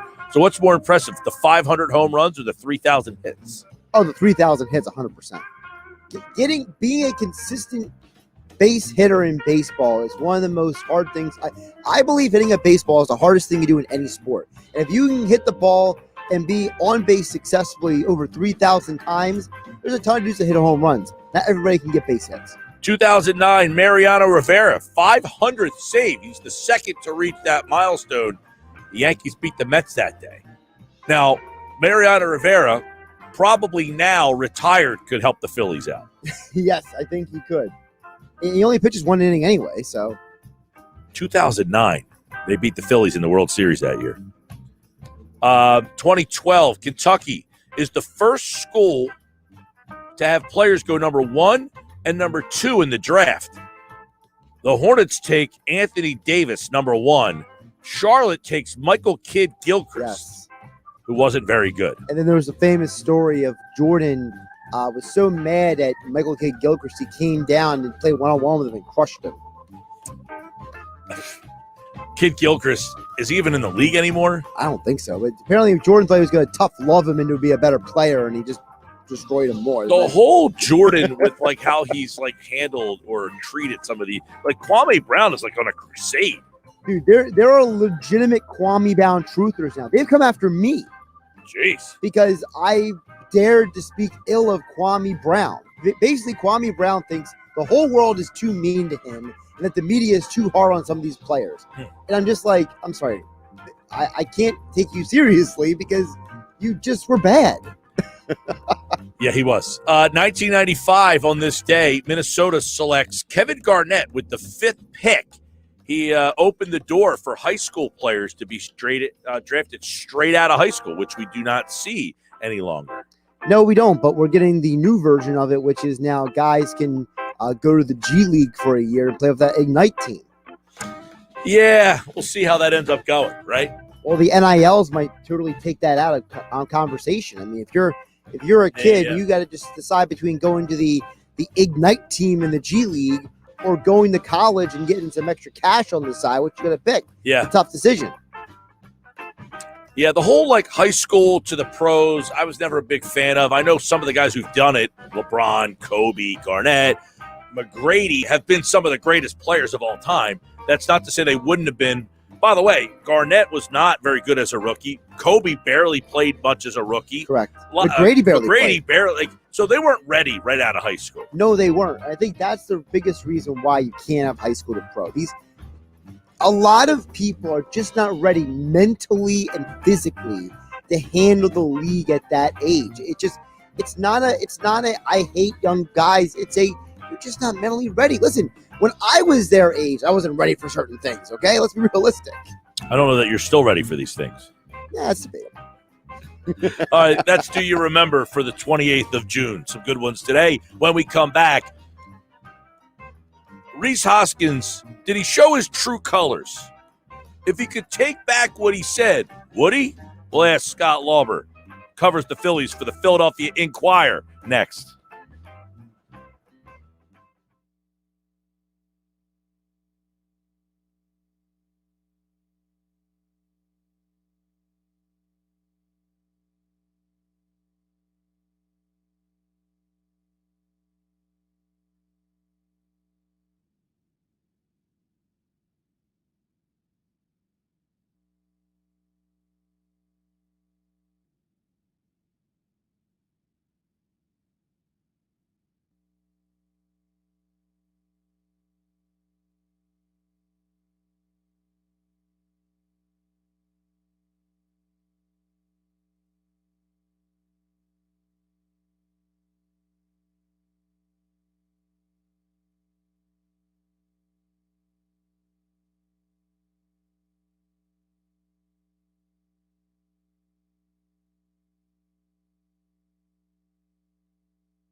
All right, 4:42 on a Monday. Scott Lauber covers the Phils for the Inquirer. And, of course, the Phils had a kind of an up-and-down weekend, highlighted by 3 blown saves, a change of closer, back to the regular closer who got demoted, who saved the game in the same day that he got demoted. You got all that? Because there was a lot more. And we will begin to chronicle it now with Scott, who over the years has done a fantastic job in covering this team. But, Scott, I got to ask you about this particular team and the makeup of it. And you look back at, the last couple of years, this was a team that you might have been surprised they were still in the race. You might have been like, all right, they're lacking here. But is this team underperforming, or are they right where you thought they might be? Well, I kind of want to say both. And I know that doesn't make a whole lot of sense because if you thought they'd be in a certain place. But look, I thought that they were 83 to 86 win team. Maybe that would be good enough to sneak in the second wild card. Maybe not. It would certainly make them playoff relevant late in the season. And it feels like they've I don't know exactly what pace they're on. They are under 500 right now, so they're obviously not on an 86 win pace. So I guess they're underachieving in that sense. And they are relevant in the sense that their division is not very good. No one's really running away with it, including the Mets, who are playing the best out of everyone and who have been banged up and who really should have, once they get fully healthy, you would think they should have their best baseball ahead of them. But the Phillies are in the thick of it, amazingly, given that they have not played well. And so they are underachieving, but they are also, I think if they pull it together, I had them as probably a near playoff miss anyway. So I don't know whether you want to call it underachievement or what, but I guess they're playing a little worse than I thought they would. Well, with 19 blown saves in 74 games, it seems like there's a potential for them to have been better if they could fix the one spot on this team that prevented them from being a playoff team last year. Yeah, no doubt. Look, they kind of ran it back offensively with, re-signing Real Muto, re-signing Gregorius, and you thought they'd score more runs than they have this year. And they've been banged up. They haven't had Gregorius since May 12th. Gene Segura could be activated tomorrow, but he's been hurt for the past few weeks at a bad time because he was probably their best hitter at the time he blew out the groin there in LA. Bryce Harper has been in and out of the lineup here and there. So they've had their issues, but they also have not scored runs at a clip that you'd think that they would. But they ran back the same group from last year, and so you say to yourself, well, the potential is certainly there to score more runs than they have, and maybe in the second half of the season they will. But the bullpen, look, the one addition that they made was Archie Bradley. I kind of felt going into spring training that they were still a reliever of being a significantly better bullpen. I didn't think they could be worse than last year because that's not possible. But, I thought that they were still a late inning guy away from being pretty good. And I feel that way even now. Look, you sort of said it on the intro, right? That they took Neris out of the closer role and he ends up saving a game on the day he was taken out of that role because Alvarado blew a save in the first game of the doubleheader. Bradley blew a save in the second game of that doubleheader. Neris blew a save in the third game of that series. Those are your top 3 late inning guys right there. So you do wonder, I feel as if with the trade deadline now being about a month away, they are more than one move away from, let's say, being a World Series contender. But I do wonder whether if they could find themselves another late inning guy and they could win some of these games that they have blown, whether they might be able to sneak in as a playoff team. And for a team that hasn't made the playoffs in, going on 10 years, that would not be a small accomplishment. That would be a big deal if they are able to get in, even as a wild card. All so I do wonder whether they look up a month from now and they say, well, if we can get one more reliever, here we go. We can make a little run in a playoff spot, and that would make for a better season. Yeah, I think if they can, it's interesting. It kind of is a microcosm, though, of everything. Girardi, The fans want Neris out. He's not my closer. I don't know what Girardi's supposed to do here. So he goes to Alvarado, which, I mean, if you have any baseball sense, Alvarado can't close. I mean, he can't throw strikes consistently. So how do you put him in the high leverage situation when you can't trust him to throw strikes? So he does this. He puts Alvarado in. And what does Alvarado do? He throws 31 pitches in the first chance he gets. You got to go to Bradley. He now can't get the job done. And the next thing you know, Neris is back to closing. So the next time they have a save opportunity, who's out there? Yeah, I mean, I think if we're to take Girardi at face value, it sounds like he's going to let Alvarado try to close for a little while. I don't think he thinks that a save for Neris on I guess what was it Friday night? Was it Saturday? No. When did he got the save on Friday night? Yeah, he got the save of the blown save on Friday night. So he got the save after somebody, I guess it was Alvarado, blew the save Friday, and then they needed to go to Neris in the 8th. Yeah, and, I asked Girardi on Saturday before the game if I said, look, you had Alvarado throw 31 pitches in game 1 on Friday. You had Bradley throw like 25 or 26 pitches in game 2. Neris threw 7 and got a save in game 2. Who do you close with today? And that was the DeGrom game. And it was kind of, I put it out there on Twitter that Girardi said Neris would be the guy given the workload of the other two. And the response I got from a lot of people was, forget about it. They're not going to have a save situation against DeGrom. Well, sure enough, they have a 1-run lead in the 9th. Neris comes in, blows a save. They lose the game. So, I do think, though, that Girardi does not feel like one save on Friday night was enough to kind of shake Neris from whatever has been the problem. And certainly, he didn't get any help from his defense on Saturday. Neris didn't, and he blows that save. I think Alvarado is going to get the first crack at the next save opportunity, if it comes tonight, and they'll go from there. Scott Lauber covers the Phils. But I agree with you. Yeah, go ahead. But I agree with you. I don't think Alvarado is like, a long-term solution as closer. He's just not consistent enough. Hey, can they think outside the box here? Can they, like Spencer Howard can't throw 2 innings. Why not, hey, let's get some value out of this guy who gives us an inning of 2 strong. Can they try that? Can they try to Velasquez? We've heard that a lot. They seem to love him in the starter. He gives you 2 good starts, 3 lousy ones. Haven't we seen this act before? How about trying to accentuate the positives of what you have in other areas?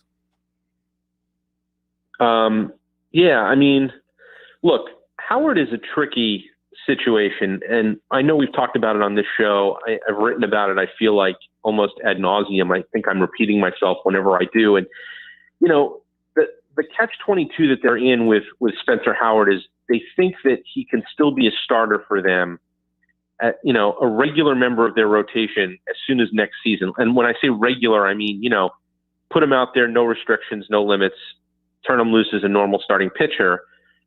But the only way that they're going to be able to do that is if they build his workload a little bit this year.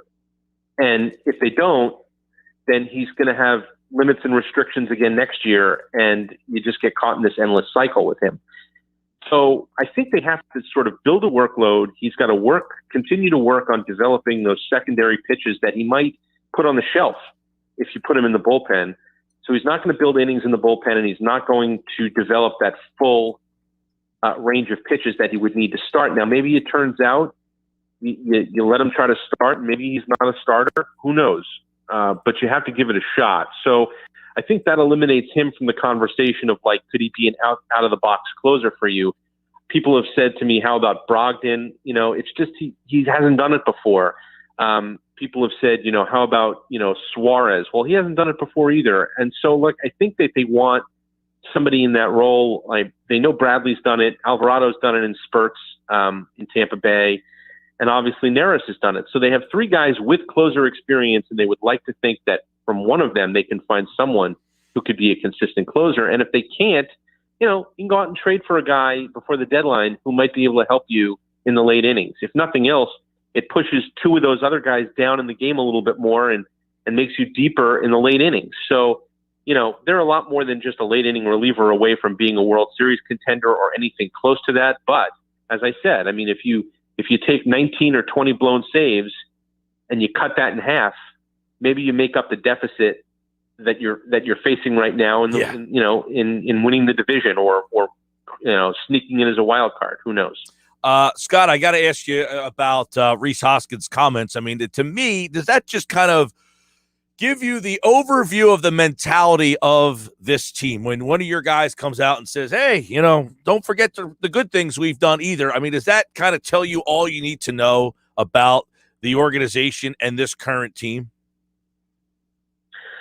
I covered that game, and I think that was kind of my initial thought when he said it, was like, wow, that's not exactly hitting the right tone. The more I thought about it, the more I kind of get what he was trying to do. Like, look, I mean, if he had stopped with, he came out and he said, look, right off the top, before any of us asked any questions, he said, look, I need to catch that ball. I need to make that play. That's the play I need to make. If I make that play, I really believe that we get out of that ninth inning without allowing a run. We win the game. And now we're going into tomorrow with a chance to win the series. Like, if he had stopped there, you say, oh, great, stand-up guy, took accountability for what happened. And then, he sort of transitions into, but don't forget the good things we did. Like, we got DeGrom out of the game with a lead and blah, blah, blah, blah. And he's right. They did do that. And, I turned to, another writer and I sort of turned to one another after he spoke, and we were like, I wish people would have the opportunity to read what I wrote for 8 innings of the game, which was the good stuff that Hoskins was talking about. They blow it in the ninth, and you hit Control Alt Delete or whatever it is, and it goes away, and you have to rewrite your story. But my job would have been a whole lot easier on Saturday if I could have written about the things he was talking about. But that's not the story, and he's been around long enough in Philadelphia to know that that accentuate the positive stuff. That might work in other places after a tough loss like that. It doesn't really play here, and I don't know whether he was trying to. I'd like to think that Rhys was trying to, do the accentuate the positive thing because he views himself as a leader of the team and he wants the team to kind of realize that there were good things. I'm sure, look, we're not in the clubhouse anymore after games this year, but I am sure that was not a happy clubhouse after that game in particular. And, maybe he was trying to send a message to his teammates like, hey, look, there was a lot of good in that game. And he's right. There was a lot of good in that game up until the ninth inning. And then it all turned bad. So, maybe you want to have that conversation with your teammates if you're trying to get them to pick their heads up or, keep the faith or whatever you want to say. But I don't know that you want to put it out there to a fan base that is nearly as frustrated, I'm sure, as everybody in that clubhouse was. I don't think what they want to hear is, hey, there was a lot of good today. I just, and I think Hoskins knows the market better than that. So I just thought it was a little bit, it obviously didn't hit the right mark. And, but I do think I'm trying to think of where he was coming from. And I think it was coming from that place of like trying to pick up his teammates after what was a really tough loss. Scott Lauber, the Phillies back in action today. It's a makeup game against the Reds.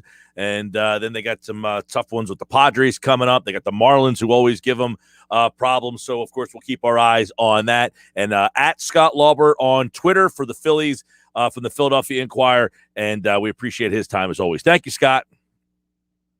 Thanks, Mike. Anytime. Oh, great stuff from Scott. And look, I'm not saying that I don't get what he's saying. I certainly understand where Hoskins is trying to come from. But I certainly, as the leader of the team, like if Nick Maton says that, fine. You're Nick Maton. I can't have Hoskins giving me that message.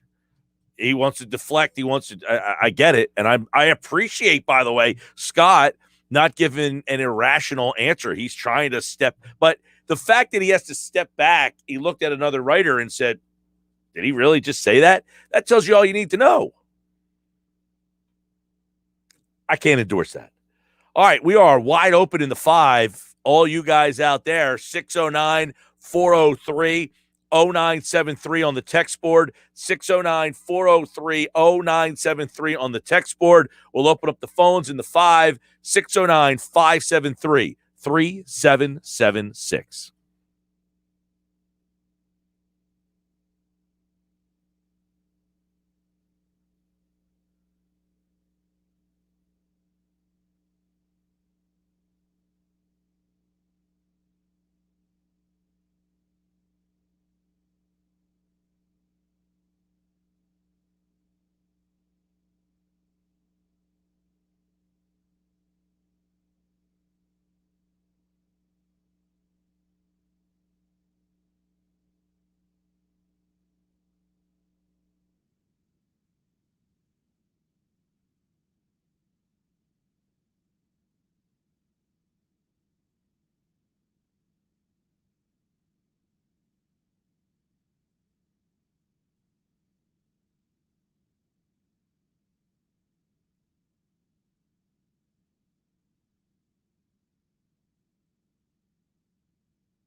A Town Square media station serving all of South Jersey. This is 97.3 ESPN, home of the Philadelphia Eagles. They've got 'em! WENJ HD Millville, Atlantic City. This is the Sports Bash with Mike Gill on 97.3 ESPN. Now, live inside the Matt Black Kia Studios, here's Mike Gill.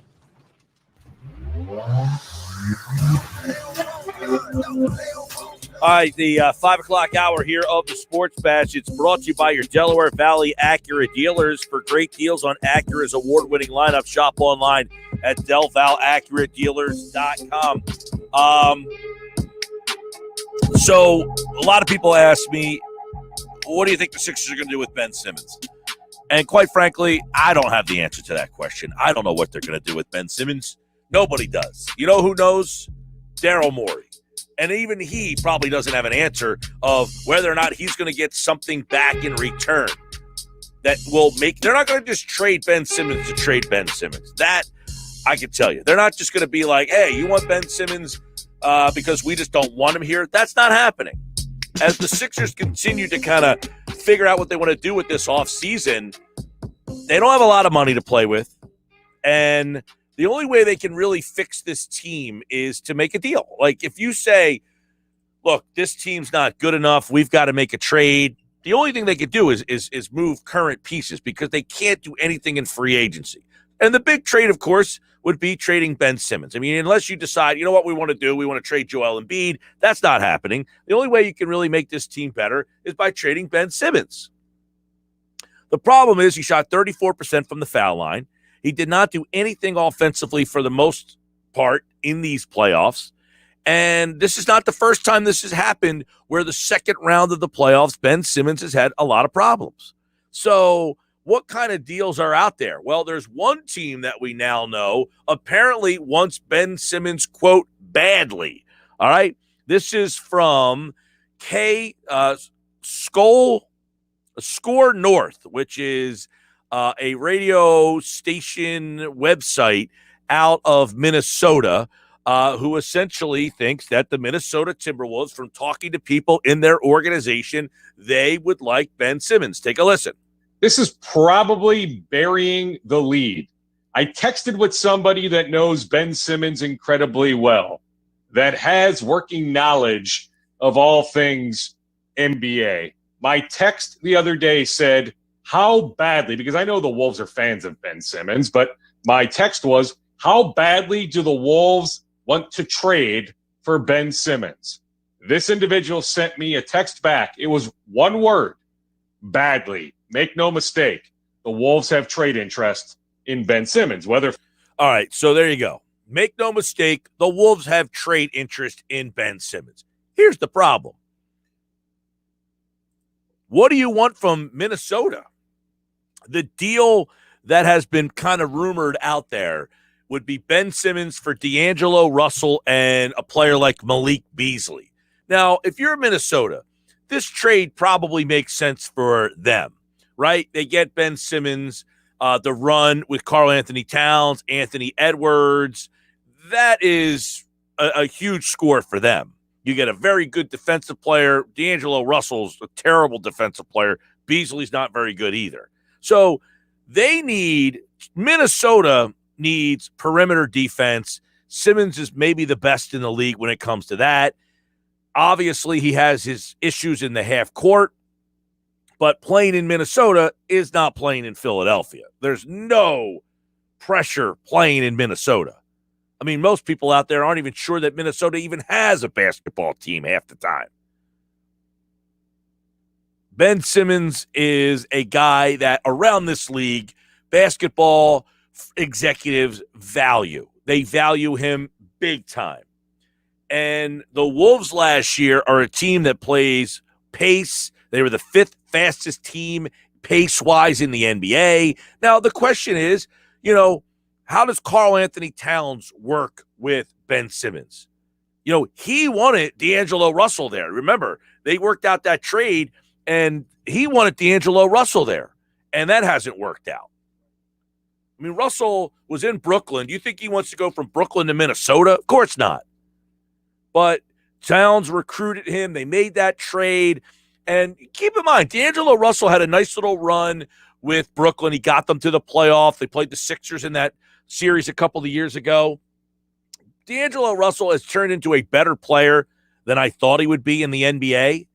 When that draft came out, people wanted the Sixers to take him at number 3. They ended up getting Okafor. They probably would have been better off with Russell, by the way. But I was not a fan of Russell coming out of college.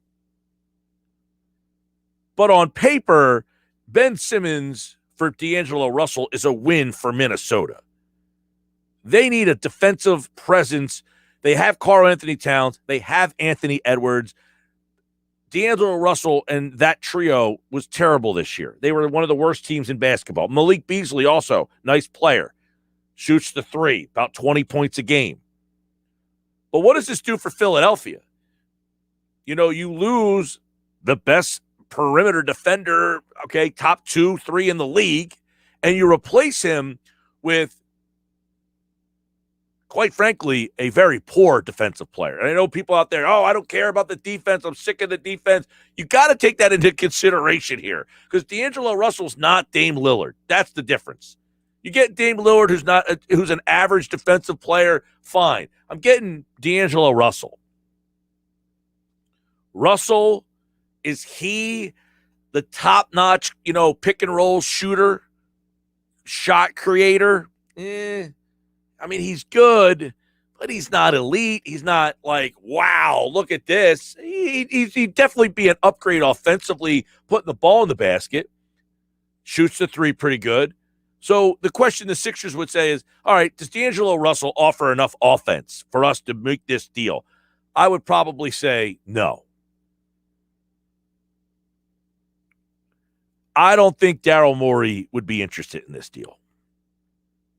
609-403-0973. 609-403-0973. That's not a deal that I think Morey would be interested in. But the point of the conversation starts with teams are interested in Ben Simmons.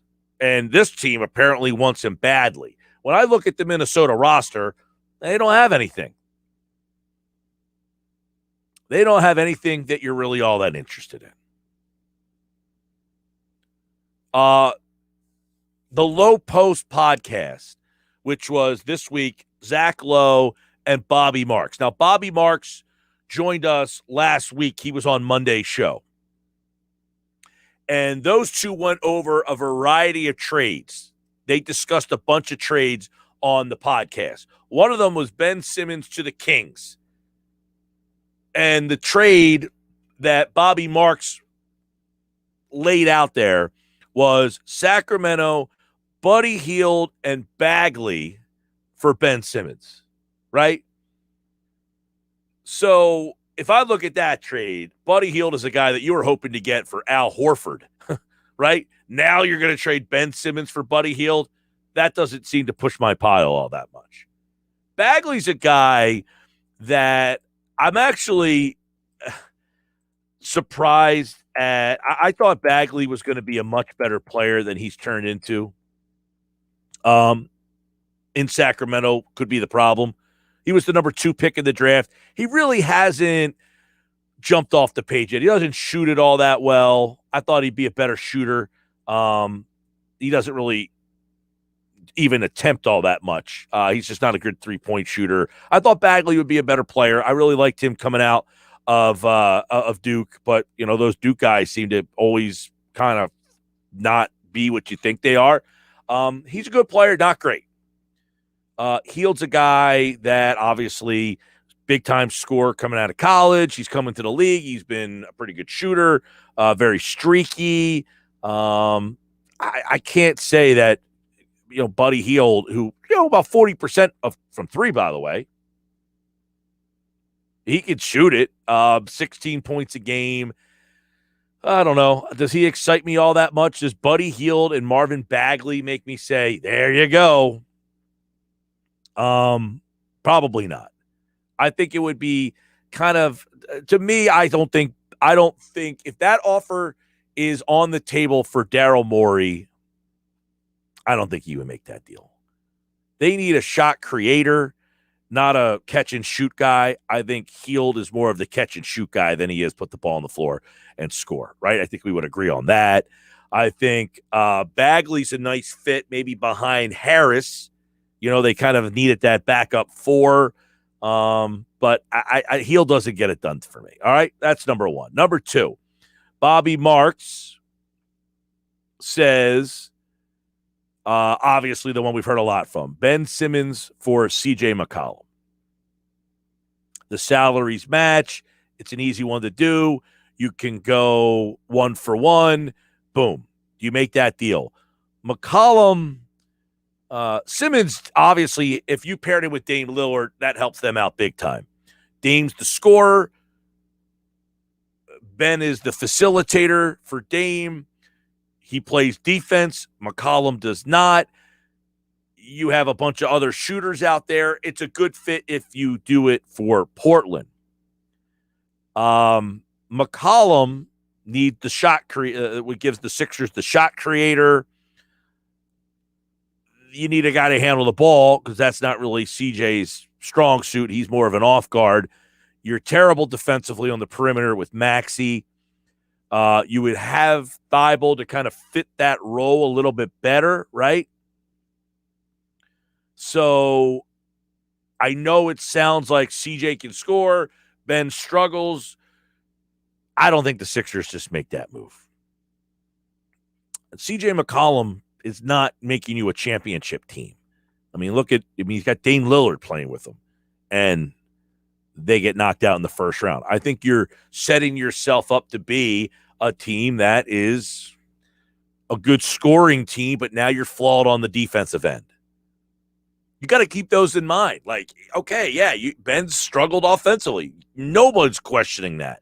But part of the reason why the Sixers are what they are is because they're a pretty good defensive team. Can you imagine watching C.J. McCollum or Tyrese Maxey try to defend Trae Young? That would be a disaster. All right, so let's go to the next trade. Bobby Marks, Ben Simmons to Chicago without putting Zach LaVine in the deal. So he says LaVine or, let's see, this is Zach LaVine, Patrick Williams. I like Patrick Williams, but I don't think in this type of deal. But it's similar. Okay, I would do LaVine over McCollum, but both not very good defensive players. If the Sixers can bring Zach LaVine here, I think it is a big-time scorer. It's a guy who can get to the rim. That's one of the things he excels at. He's a guy who can be that big-time 25, 26, 27-point-a-game guy. But I think it's also a player who is not very good defensively. Does he put you over the top as a scorer? Yeah. But I would consider that one more than C.J. McCollum. All right. Another one is Ben Simmons to Charlotte for Gordon Hayward and something else from Charlotte, he says. All right. So I don't know what that something else might be. Hayward, okay, 20 points a game, 6 rebounds, 41% from 3. He got hurt, didn't play the whole season. He's been hurt a lot. Gordon Hayward has been a guy in Utah that showed that he can bring a team as the best player to the playoffs. He went to Boston. He struggled out there. I think that injury was a problem. That one's not horrific, but Hayward is a scorer. He can shoot. Not a great defensive player, but he plays a completely different position than Ben Simmons. So now you're looking at a guy. The other two guys are perimeter guys. Now you're adding a player who would be more of the Danny Green spot. You're adding a guy who's more of the 3, replacing Danny Green. So you would need to find, now you have Maxey comes into the point guard spot and is the ball handler. You would need to find an off guy. Not terrible. I don't know that I'm like, yes, this is the one. I think Morey would at least pick up the phone on this one. Right? Probably listens to it. And so far, all of these are like, okay, it makes me think at least. Some text messages coming in. Mike Beasley may be out of the league with all his off-court issues. Right, I didn't even consider that. I'm just saying the deal. Russell's a little more than a throw-in at this point. That's a ridiculous offer. Yeah, that one I don't love. Another one. Mike, only hearing trades for Ben with Western Conference teams besides possibly Levine. Do you think the Sixers wouldn't want Ben in the East? That's a good question. I think the Western teams make more sense because they're more wide open. They're more up and down. They're more spread. You know, the East still has a little bit more of, you know, the grinded out style. You're seeing a little bit more like the Hawks spread it out a little bit, but look at what Milwaukee does with Giannis. They're still, you know, a team that to answer the question, do I think the Sixers wouldn't want Ben in the East? Not really. I don't think that matters to them. If they get the best offer, I just think there's more talent out west that is right now. I mean, which teams in the East are going to put a package together that you'd be interested in? And you got to keep in mind, I think McCormick said this with Josh on Saturday, I guess it had to be, right? Was McCormick on Saturday's show? Yep. I was listening to that conversation. It was good. And McCormick brought up a good point with young players. Because Josh said something that was outrageous. What did you say? Something about Maxey that McCormick thought was a hot take. Oh. Right? What did you say? But he answered it with not a hot take. You said something about Maxey. I think that Maxey can be like De'Aaron Fox. I think he can be De'Aaron Fox. I think that's a reasonable expectation of his potential. And that's why I wouldn't trade for De'Aaron Fox. I feel like Maxey can be that already. Okay. And then I thought McCormick's answer was very good. Do you remember it? Or do you want me to bring it up? Well, you can bring it up. I mean, obviously you're trying to make your point. I'm just saying, no, do you remember what he said? He made a great point about Tyler Hero. Right. And that young players are really hard. Now, De'Aaron Fox scores 25 a game. If Maxey comes in here and scores 25 a game, okay, that's a hot take that you just put out there. I don't know that I see him scoring 25 a game, but can he score 17 a game? I think Maxey could be a 20 points, 6 assists, a steal a game guy easily. Okay, well, that's still not De'Aaron Fox, but okay. Well, it's a little more defense than De'Aaron Fox plays. Right, but De'Aaron Fox scores 25 a game. He's not a great three-point shooter, but I get your point. All right. His point was, you look at a guy like Tyler Hero and why young players are hard, because look at what Hero did in the playoffs the year before. And he was the untouchable guy. This guy's great, untouchable. He had like 1 or 2 really off-the-wall playoff performances for them, and then he was pretty good. Now they want to trade him. Now there's a 75% chance he's getting traded. He's not even in their plans anymore. So it's hard to sit here and have the pulse of a young player who, like Tyler Hero, like you mentioned with Maxey. Maxey was a late pick. I mean, he was a pick in the, like people talk, well, you don't have to get a top 5. Yes, you do. All right. It's rare to find a player outside of the top 10, 5 really, that is changing your franchise. Maxey would be a huge surprise if he does what you're saying. Right? Agree or disagree? I don't 100% agree, because I feel like, you know, for every Ricky Rubio, there's still a Donovan Mitchell out there. You know, we know got eliminated by a team that is compromised. Sure, but he himself is a phenomenal talent. He is. No, he is, but it shows you that it's hard to find that guy and have him also be the best player on the best team. But it's also hard to be patient with these guys. That's part of the problem too. Like there's that balance. That's my question I always ask, which is how do you balance between being patient in development and then going for it now? Those are two different conversations. Yeah, well, I think what Paul wrote about at 97.3ESPN.com is you can't be as patient with development when you have Joel Embiid. Right. Because you have a player that you drafted with the purpose of being the best player on the best team. He has now materialized to that player. When you draft that guy, you're hoping, like, we found a player who could be the MVP of the league. Okay, now he is to that level. He was the number 2 player in the MVP voting. He is now ascended to what you hoped for. He's in his prime. At that point, like I said with Paul earlier, you can't make a trade for Ben Simmons that is bringing you back picks and a veteran's lousy contract. Correct. Right? You can't be like, give me your first round pick and then match my salary with an injured guy who's making $25 million a year. Right. Like there's a hot rumor out there right now that the Sixers and the Warriors might want to talk because the Warriors might give up their top pick for Ben Simmons. They have pick 7 and 14. And it's like, okay, but what does pick 7 really become? Like, would I rather have a known commodity or an unknown commodity? You can't go with the unknown commodity when you have Joel Embiid.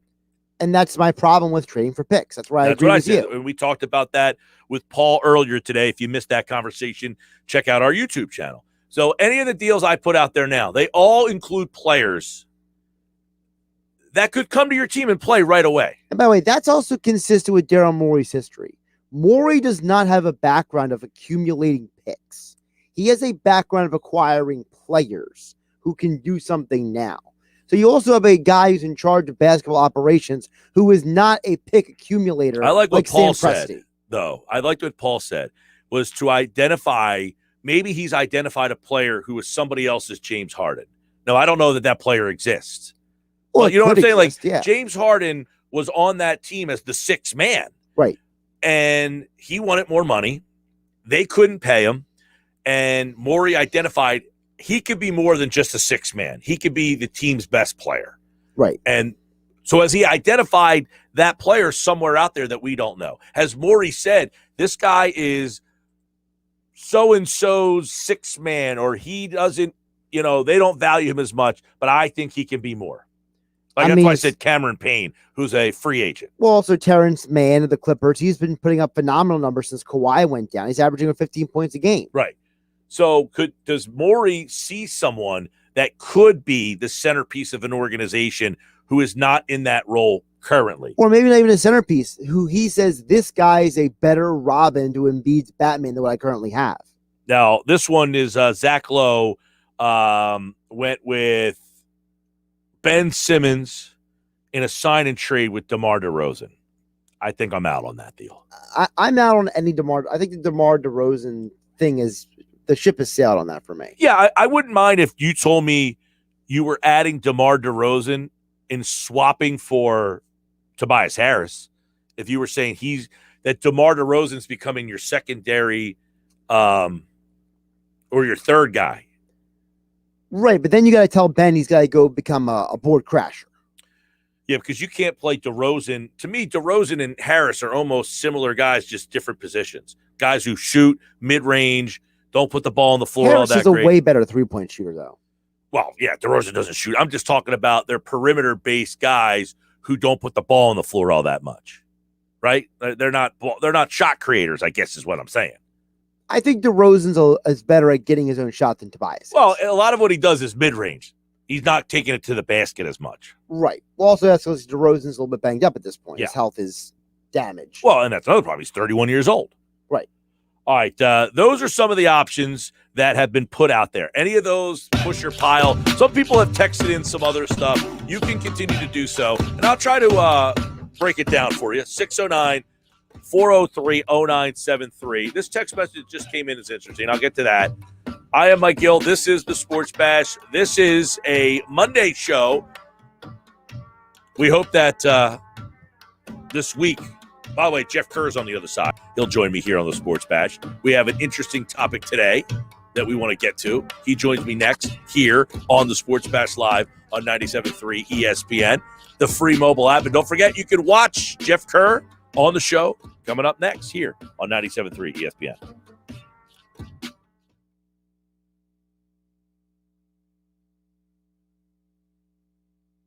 Oh yeah, it's on at Matt Blatt Nissan. The summertime sale is on at Matt Blatt Nissan, and the deals are heating up. Put 0 down, pay 0% interest for 60 months, or get $2,500 off MSRP on every 2021 Nissan Murano in stock. Plus, we need your trade. Buried in a current loan or lease, Matt Blatt Nissan wants to get you released so you can drive the all-new loaded SV model 2021 Nissan Rogue. Lease just $299 per month with 0 security deposit, plus our fast-track checkout. Bring any vehicle to Matt Blatt Nissan and get top dollar today in Egg Harbor Township, next to Home Depot, or online at mattblattnissan.com. It's on at Matt Blatt Nissan. Negative equity will be refinanced into new vehicle. Rate qualifications exist. Not all will qualify. 0% APR financing based on 1667 per thousand bar. Offers can be combined. 36 month, 10,000 mile 2-year lease. Lease selling price $28,590. Call 877-289-6670 or go to mattblattnissan.com for complete details. Offer ends 7/5/21. It's on at Matt Blatt Nissan on the Black Horse Pike, Egg Harbor Township.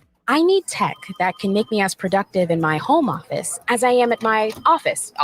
It's possible with Staples Connect. I need a fast, new PC so I don't miss a beat in college. Staples Connect makes it possible with the tools you need to work and learn. And now get up to $150 off select PCs like the HP Pavilion laptop with Intel i5 processor. Explore what's new at your local Staples or staplesconnect.com. Staples Connect, the working and learning store. N73 Limit 2.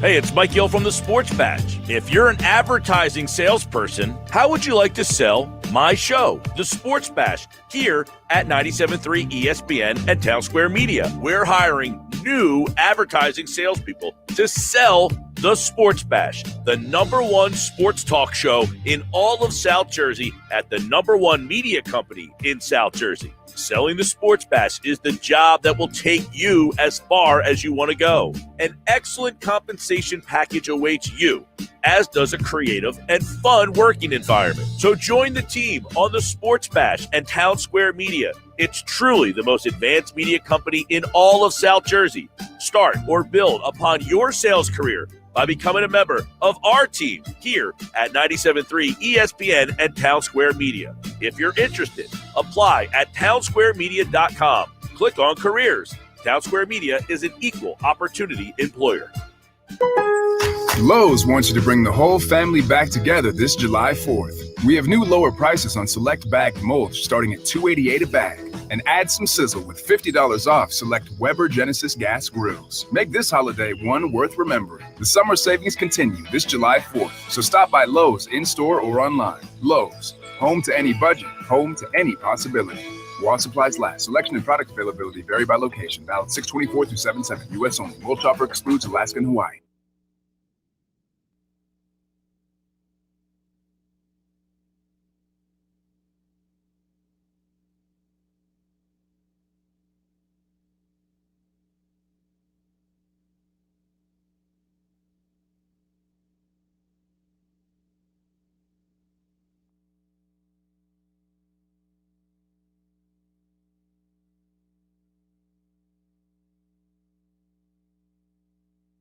Credit Karma Money is a brand new checking account where you can win daily Instant Karma purchase reimbursements on items up to $5,000. Now, when you make a purchase between June 8th and June 30th, you'll automatically be entered to win $1 million.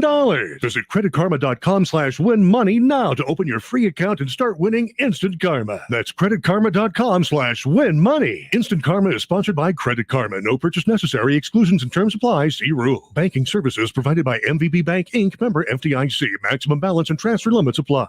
You can watch the Sports Bash live now on Facebook, YouTube, and Twitter. Search 97.3 ESPN or visit our website, 97.3. All right, we turn our attention back to the NFL. Jeff Kerr, CBS Sports, 97.3 ESPN will be covering the Eagles this year. Training camp is less than a month away, man. Less than a month away. And Jeff will be there covering it for 97.3 ESPN. We look forward to that. So we'll have Jeff on throughout the football season, and you can get his coverage over at 97.3 ESPN.com for the season. And boy, oh boy, we got some stuff to dive into today. So let's dive right into it. You know, Jeff, a lot of times we've been talking about the Eagles this year. One of the things we really haven't discussed all that much is what a lot of people think. This team might not be all that good. So what are some of the things and reasons why this team might not be all that good? Well, they might need to get a number 2 cornerback. That's the start. They're not good. That's one of the reasons why. You're asking Jonathan Gannon to pretty much have – he has a hefty task on his hands. We got to be honest here, Mike. You know, it's Darius Slay and who else? Are we really going to trust Zach McPherson in that number 2 slot? He's probably ready to play right now, but – that's asking a lot out of him. Avonte Maddox, I think he's due for a bounce-back season. If they have faith in him, great. But he's been too inconsistent for me to give him that type of a role right now. So I think they need to get a veteran in there. They need to make a trade, something. I'm not ready to go in the year with Darius Slay and Avonte Maddox and not much depth. They have Michael Jacquet back there during minicamp. I don't like that move. Zach McPherson is fine, but I don't want this kid thrown into the fire and then his confidence is completely shot by week 8. So quarterback is the number 1 reason why. If they do suck this year, that's going to be the reason.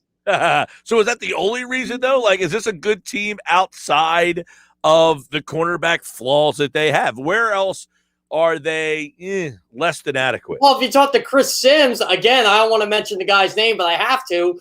Jalen Hurts has the arm of a high school quarterback. And if he's right about that and Jalen Hurts isn't good, Eagles aren't going to be good because we all know the NFL relies on quarterback play. I thought I saw enough out of Jalen Hurts in 4 games last year that makes me feel they're not going to be a 5-12 team or a 6-11 team. I think they can go at the very worst 7-10. But if Jalen Hurts isn't good, this team is going to be in the cellar of the NFC East, and they'll be looking at a top 5 draft pick, no doubt about it. Yeah, I know some area now. The Hurts thing about the arm strength. I mean, would you concur, or is that a preposterous notion? I mean, a lot of the talk about Hurts coming out was that he had very similar arm strength to some of the top quarterbacks that were taken in the draft last year. I can guarantee you this: Jalen Hurts has a better arm than Chris Sims ever had. That is accurate. Yes, that is probably even Phil Sims. Yeah.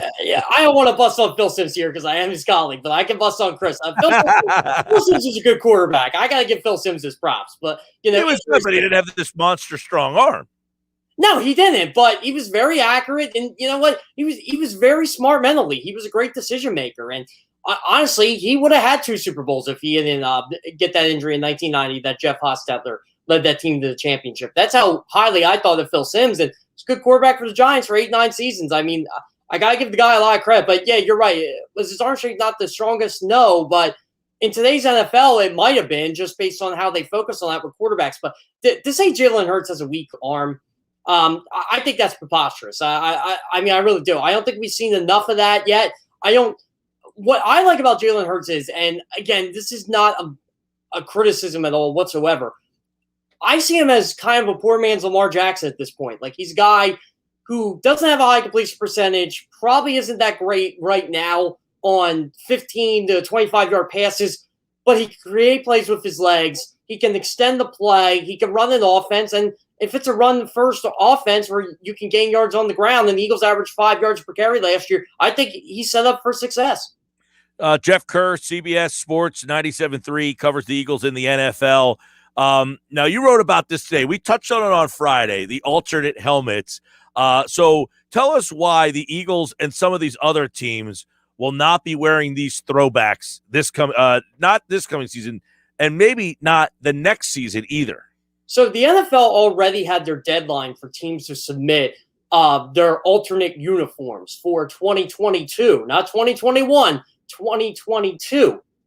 So the Eagles already did it. they submitted their black alternate uniforms to the league, which they can wear up to 3 times a year. And, again, the Eagles didn't know that the NFL was going to do this. The NFL just kind of, threw a memo out. Oh, look what's going to happen here. We're going to do alternate helmets, and you have to July 31st to submit them. But you have to have it be in correlation with the uniform you're going to wear. Well, that's great. Why couldn't the NFL give teams till July 31st to actually submit that third uniform for 2022? Instead, that's already submitted. So the Eagles already done that. Now, this is what I'm looking at. The Tampa Bay Buccaneers were pretty darn sure this was going to get done. So I have a feeling they didn't announce anything yet, but I have a feeling they submitted their orange creamsicle uniforms to the league already. So that they could be one of the teams to be the first to reintroduce the throwbacks. Same with the Atlanta Falcons. Their throwbacks are already in the wheel cycle. So they can basically just say to the league, hey, look, we're going to bring back our red helmets in 2022. The Denver Broncos, I know there was a debate on Twitter today. Is it baby blue? Is it royal blue? I guess it's royal blue. I put baby blue in there.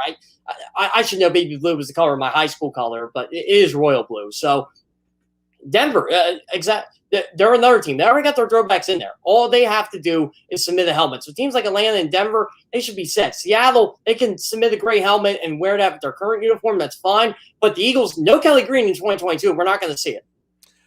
Your colleague Cody Benjamin over at CBS Sports, he ranked the 2021 NFL head coaches. Now, before we look at what he thought of Nick Sirianni and some of these NFC East coaches, the number one guy on the list is no longer, everyone just says Belichick. He's the best. No longer. Is he though? I don't know. What say you? Because he's got Andy Reid, the best, number one. All I got to say is, how's Bill Belichick been doing without Tom Brady? And I'm not talking last year either. I'm talking about his years with Cleveland. If you want to go body of work, Bill Belichick is not the same coach. He's like 6 or 7 games under 500 without Tom Brady. And you got to give Belichick credit because he was part of the brain trust that drafted Tom Brady. But if you want to go recent, Bill Belichick was not the best coach in the NFL last year. And I've heard Patriots fans say today, Cam Newton was a terrible quarterback last year, and he was able to win 7 games. He had all those opt-outs. Okay, well, he was the guy who picked Cam Newton. And those opt-outs outside of Donta Hightower, there wasn't much to brag with. Was Brandon Bolden really going to win you an extra game? Patrick Chung? No. They thought so highly of Marcus Cannon, they traded him. So, again, this is what I don't understand about Patriots fans. Oh, by the way, Andy Reid has a winning record against Bill Belichick since he joined the Chiefs. I guess people don't realize that either. So, right now, Andy Reid is the best coach in the National Football League. And I would put Bruce Arians in my top 5. I forget where Cody ranked him. I would put Bruce Arians in my top 5. He went with Bruce Arians, number 8 overall. His top 5 was Andy Reid, Bill Belichick, John Harbaugh, Sean Payton, Sean McDermott, Sean McVay. So if your name is Sean, you're probably going to be a pretty good NFL head coach. Pete Carroll, 7, Bruce Arians, 8.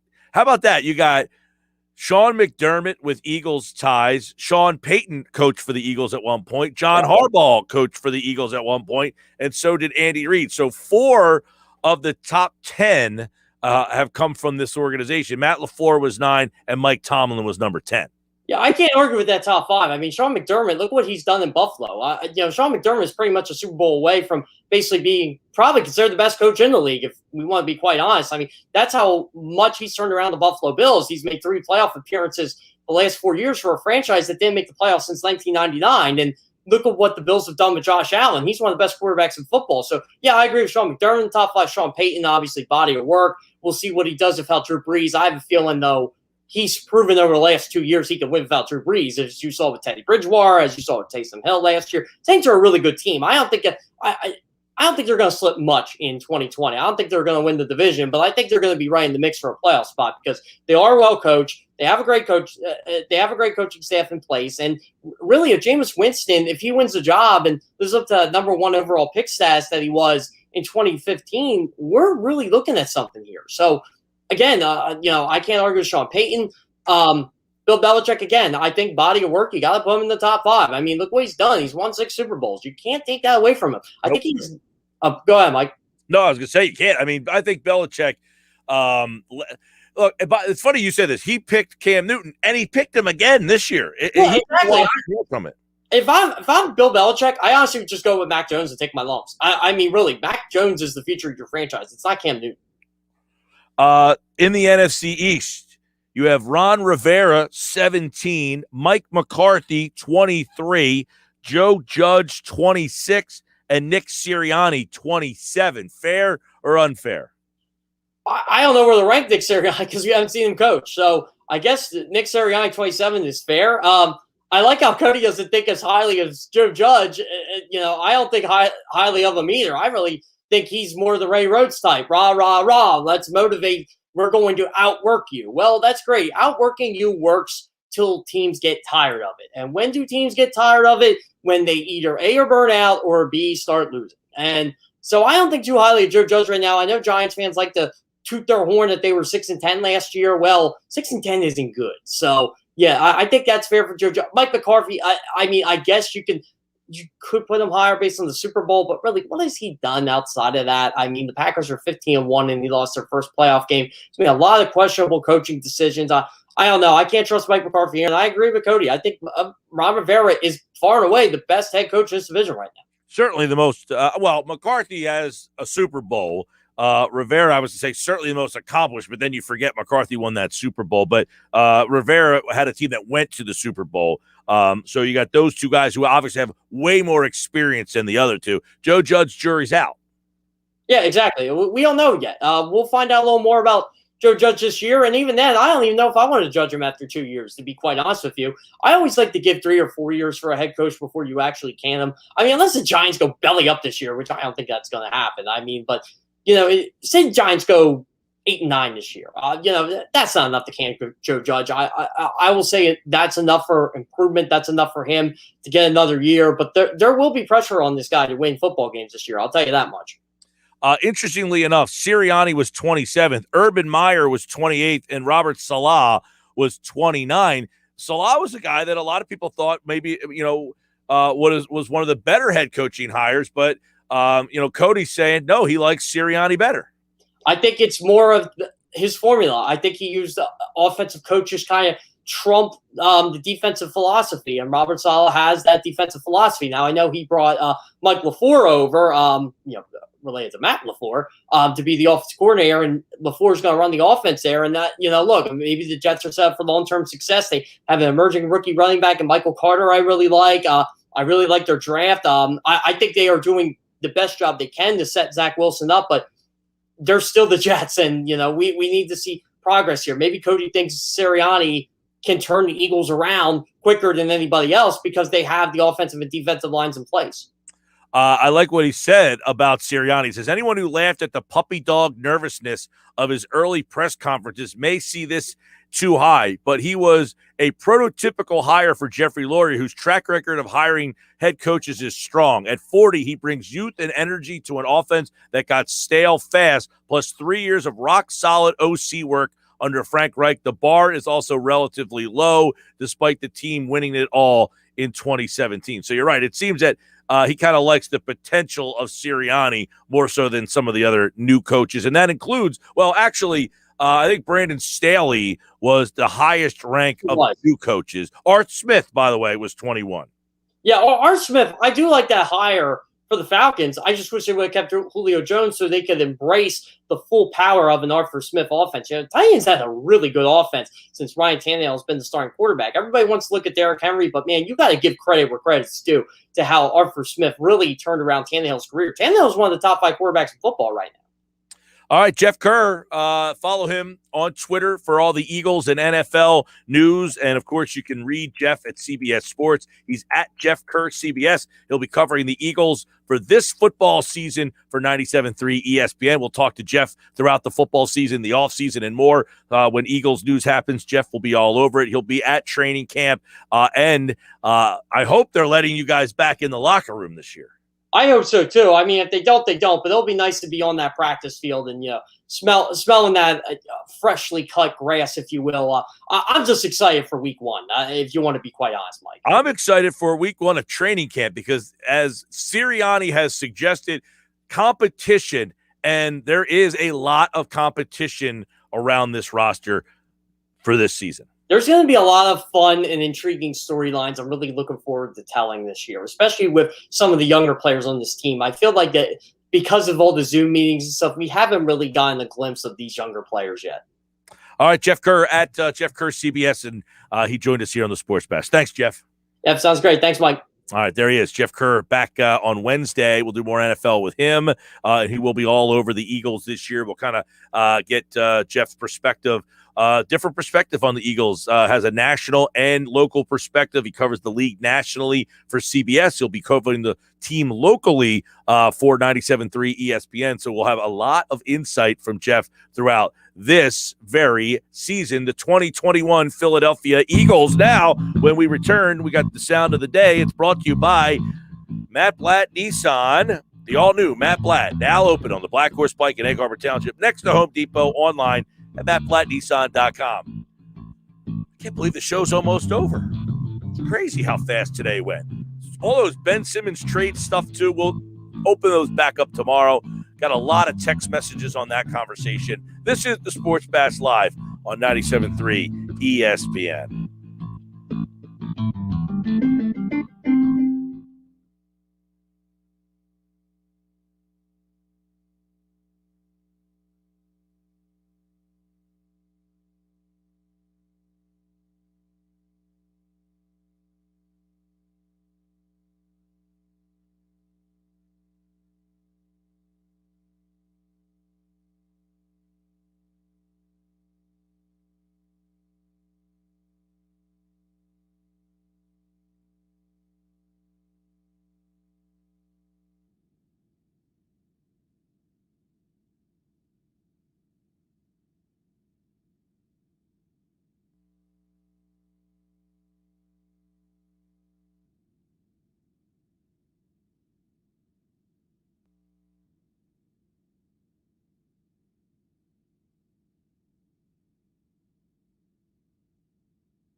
All right, good show today. A lot of texts that I wasn't able to get to, but we'll carry that conversation into tomorrow because the Low Post Pod had a lot of good stuff on the Sixers, Ben Simmons.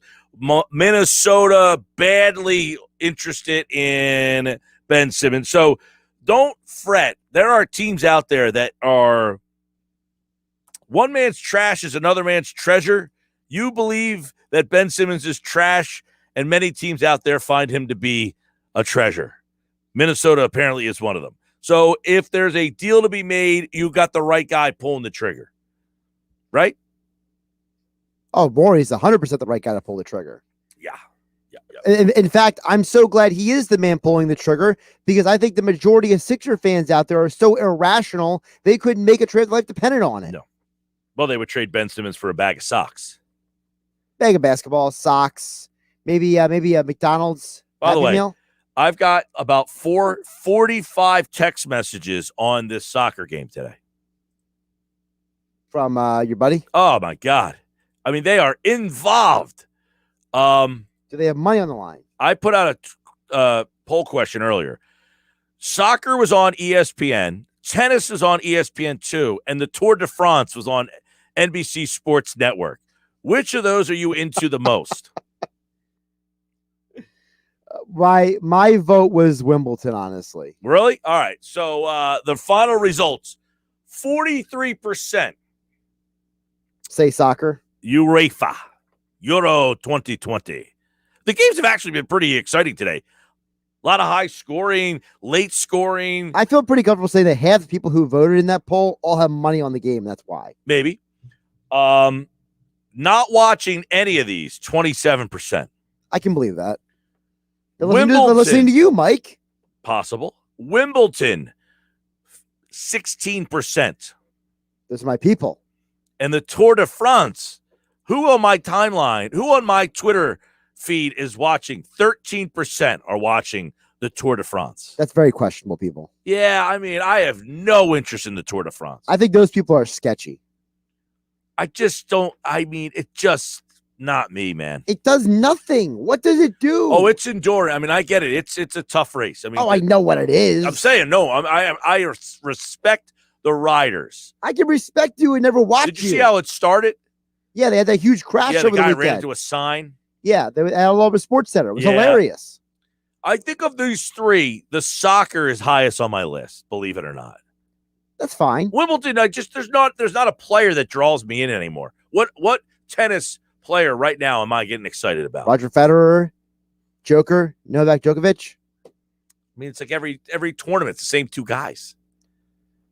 Sorry. I know. That's what I'm saying. I think I'm more into the soccer. Although I'm not, I would probably say not watching any of these because they're all on while I'm working. True. So that's where we're at. Is that board up to date over there? Yes. So Brian Toporek is tonight? That is correct. He's back on tonight. Very good. I like Brian. He's very smart. We Good want- conversation. We want to talk about some of these coaching hires because there's a little fiasco going on with this. You don't like Chauncey Billups? Oh, I love Billups. Billups. I just think it's hypocritical that he's getting hyper background checked and Jason Kidd wasn't. Well, they brought up that kid also was he had a DUI. The media brought it up. Look, to me, Jason Kidd, the hire of Jason Kidd tells you everything you need to know about what teams look for in an NBA coach. It ain't X's and O's. It's my friends. It's can you be buddies with the players? Yep. The head coach of the NBA is a relationship more so than it is a tactician. Mm-hmm. If that hire doesn't tell you that, I'm sorry for you. Have a great night, everybody.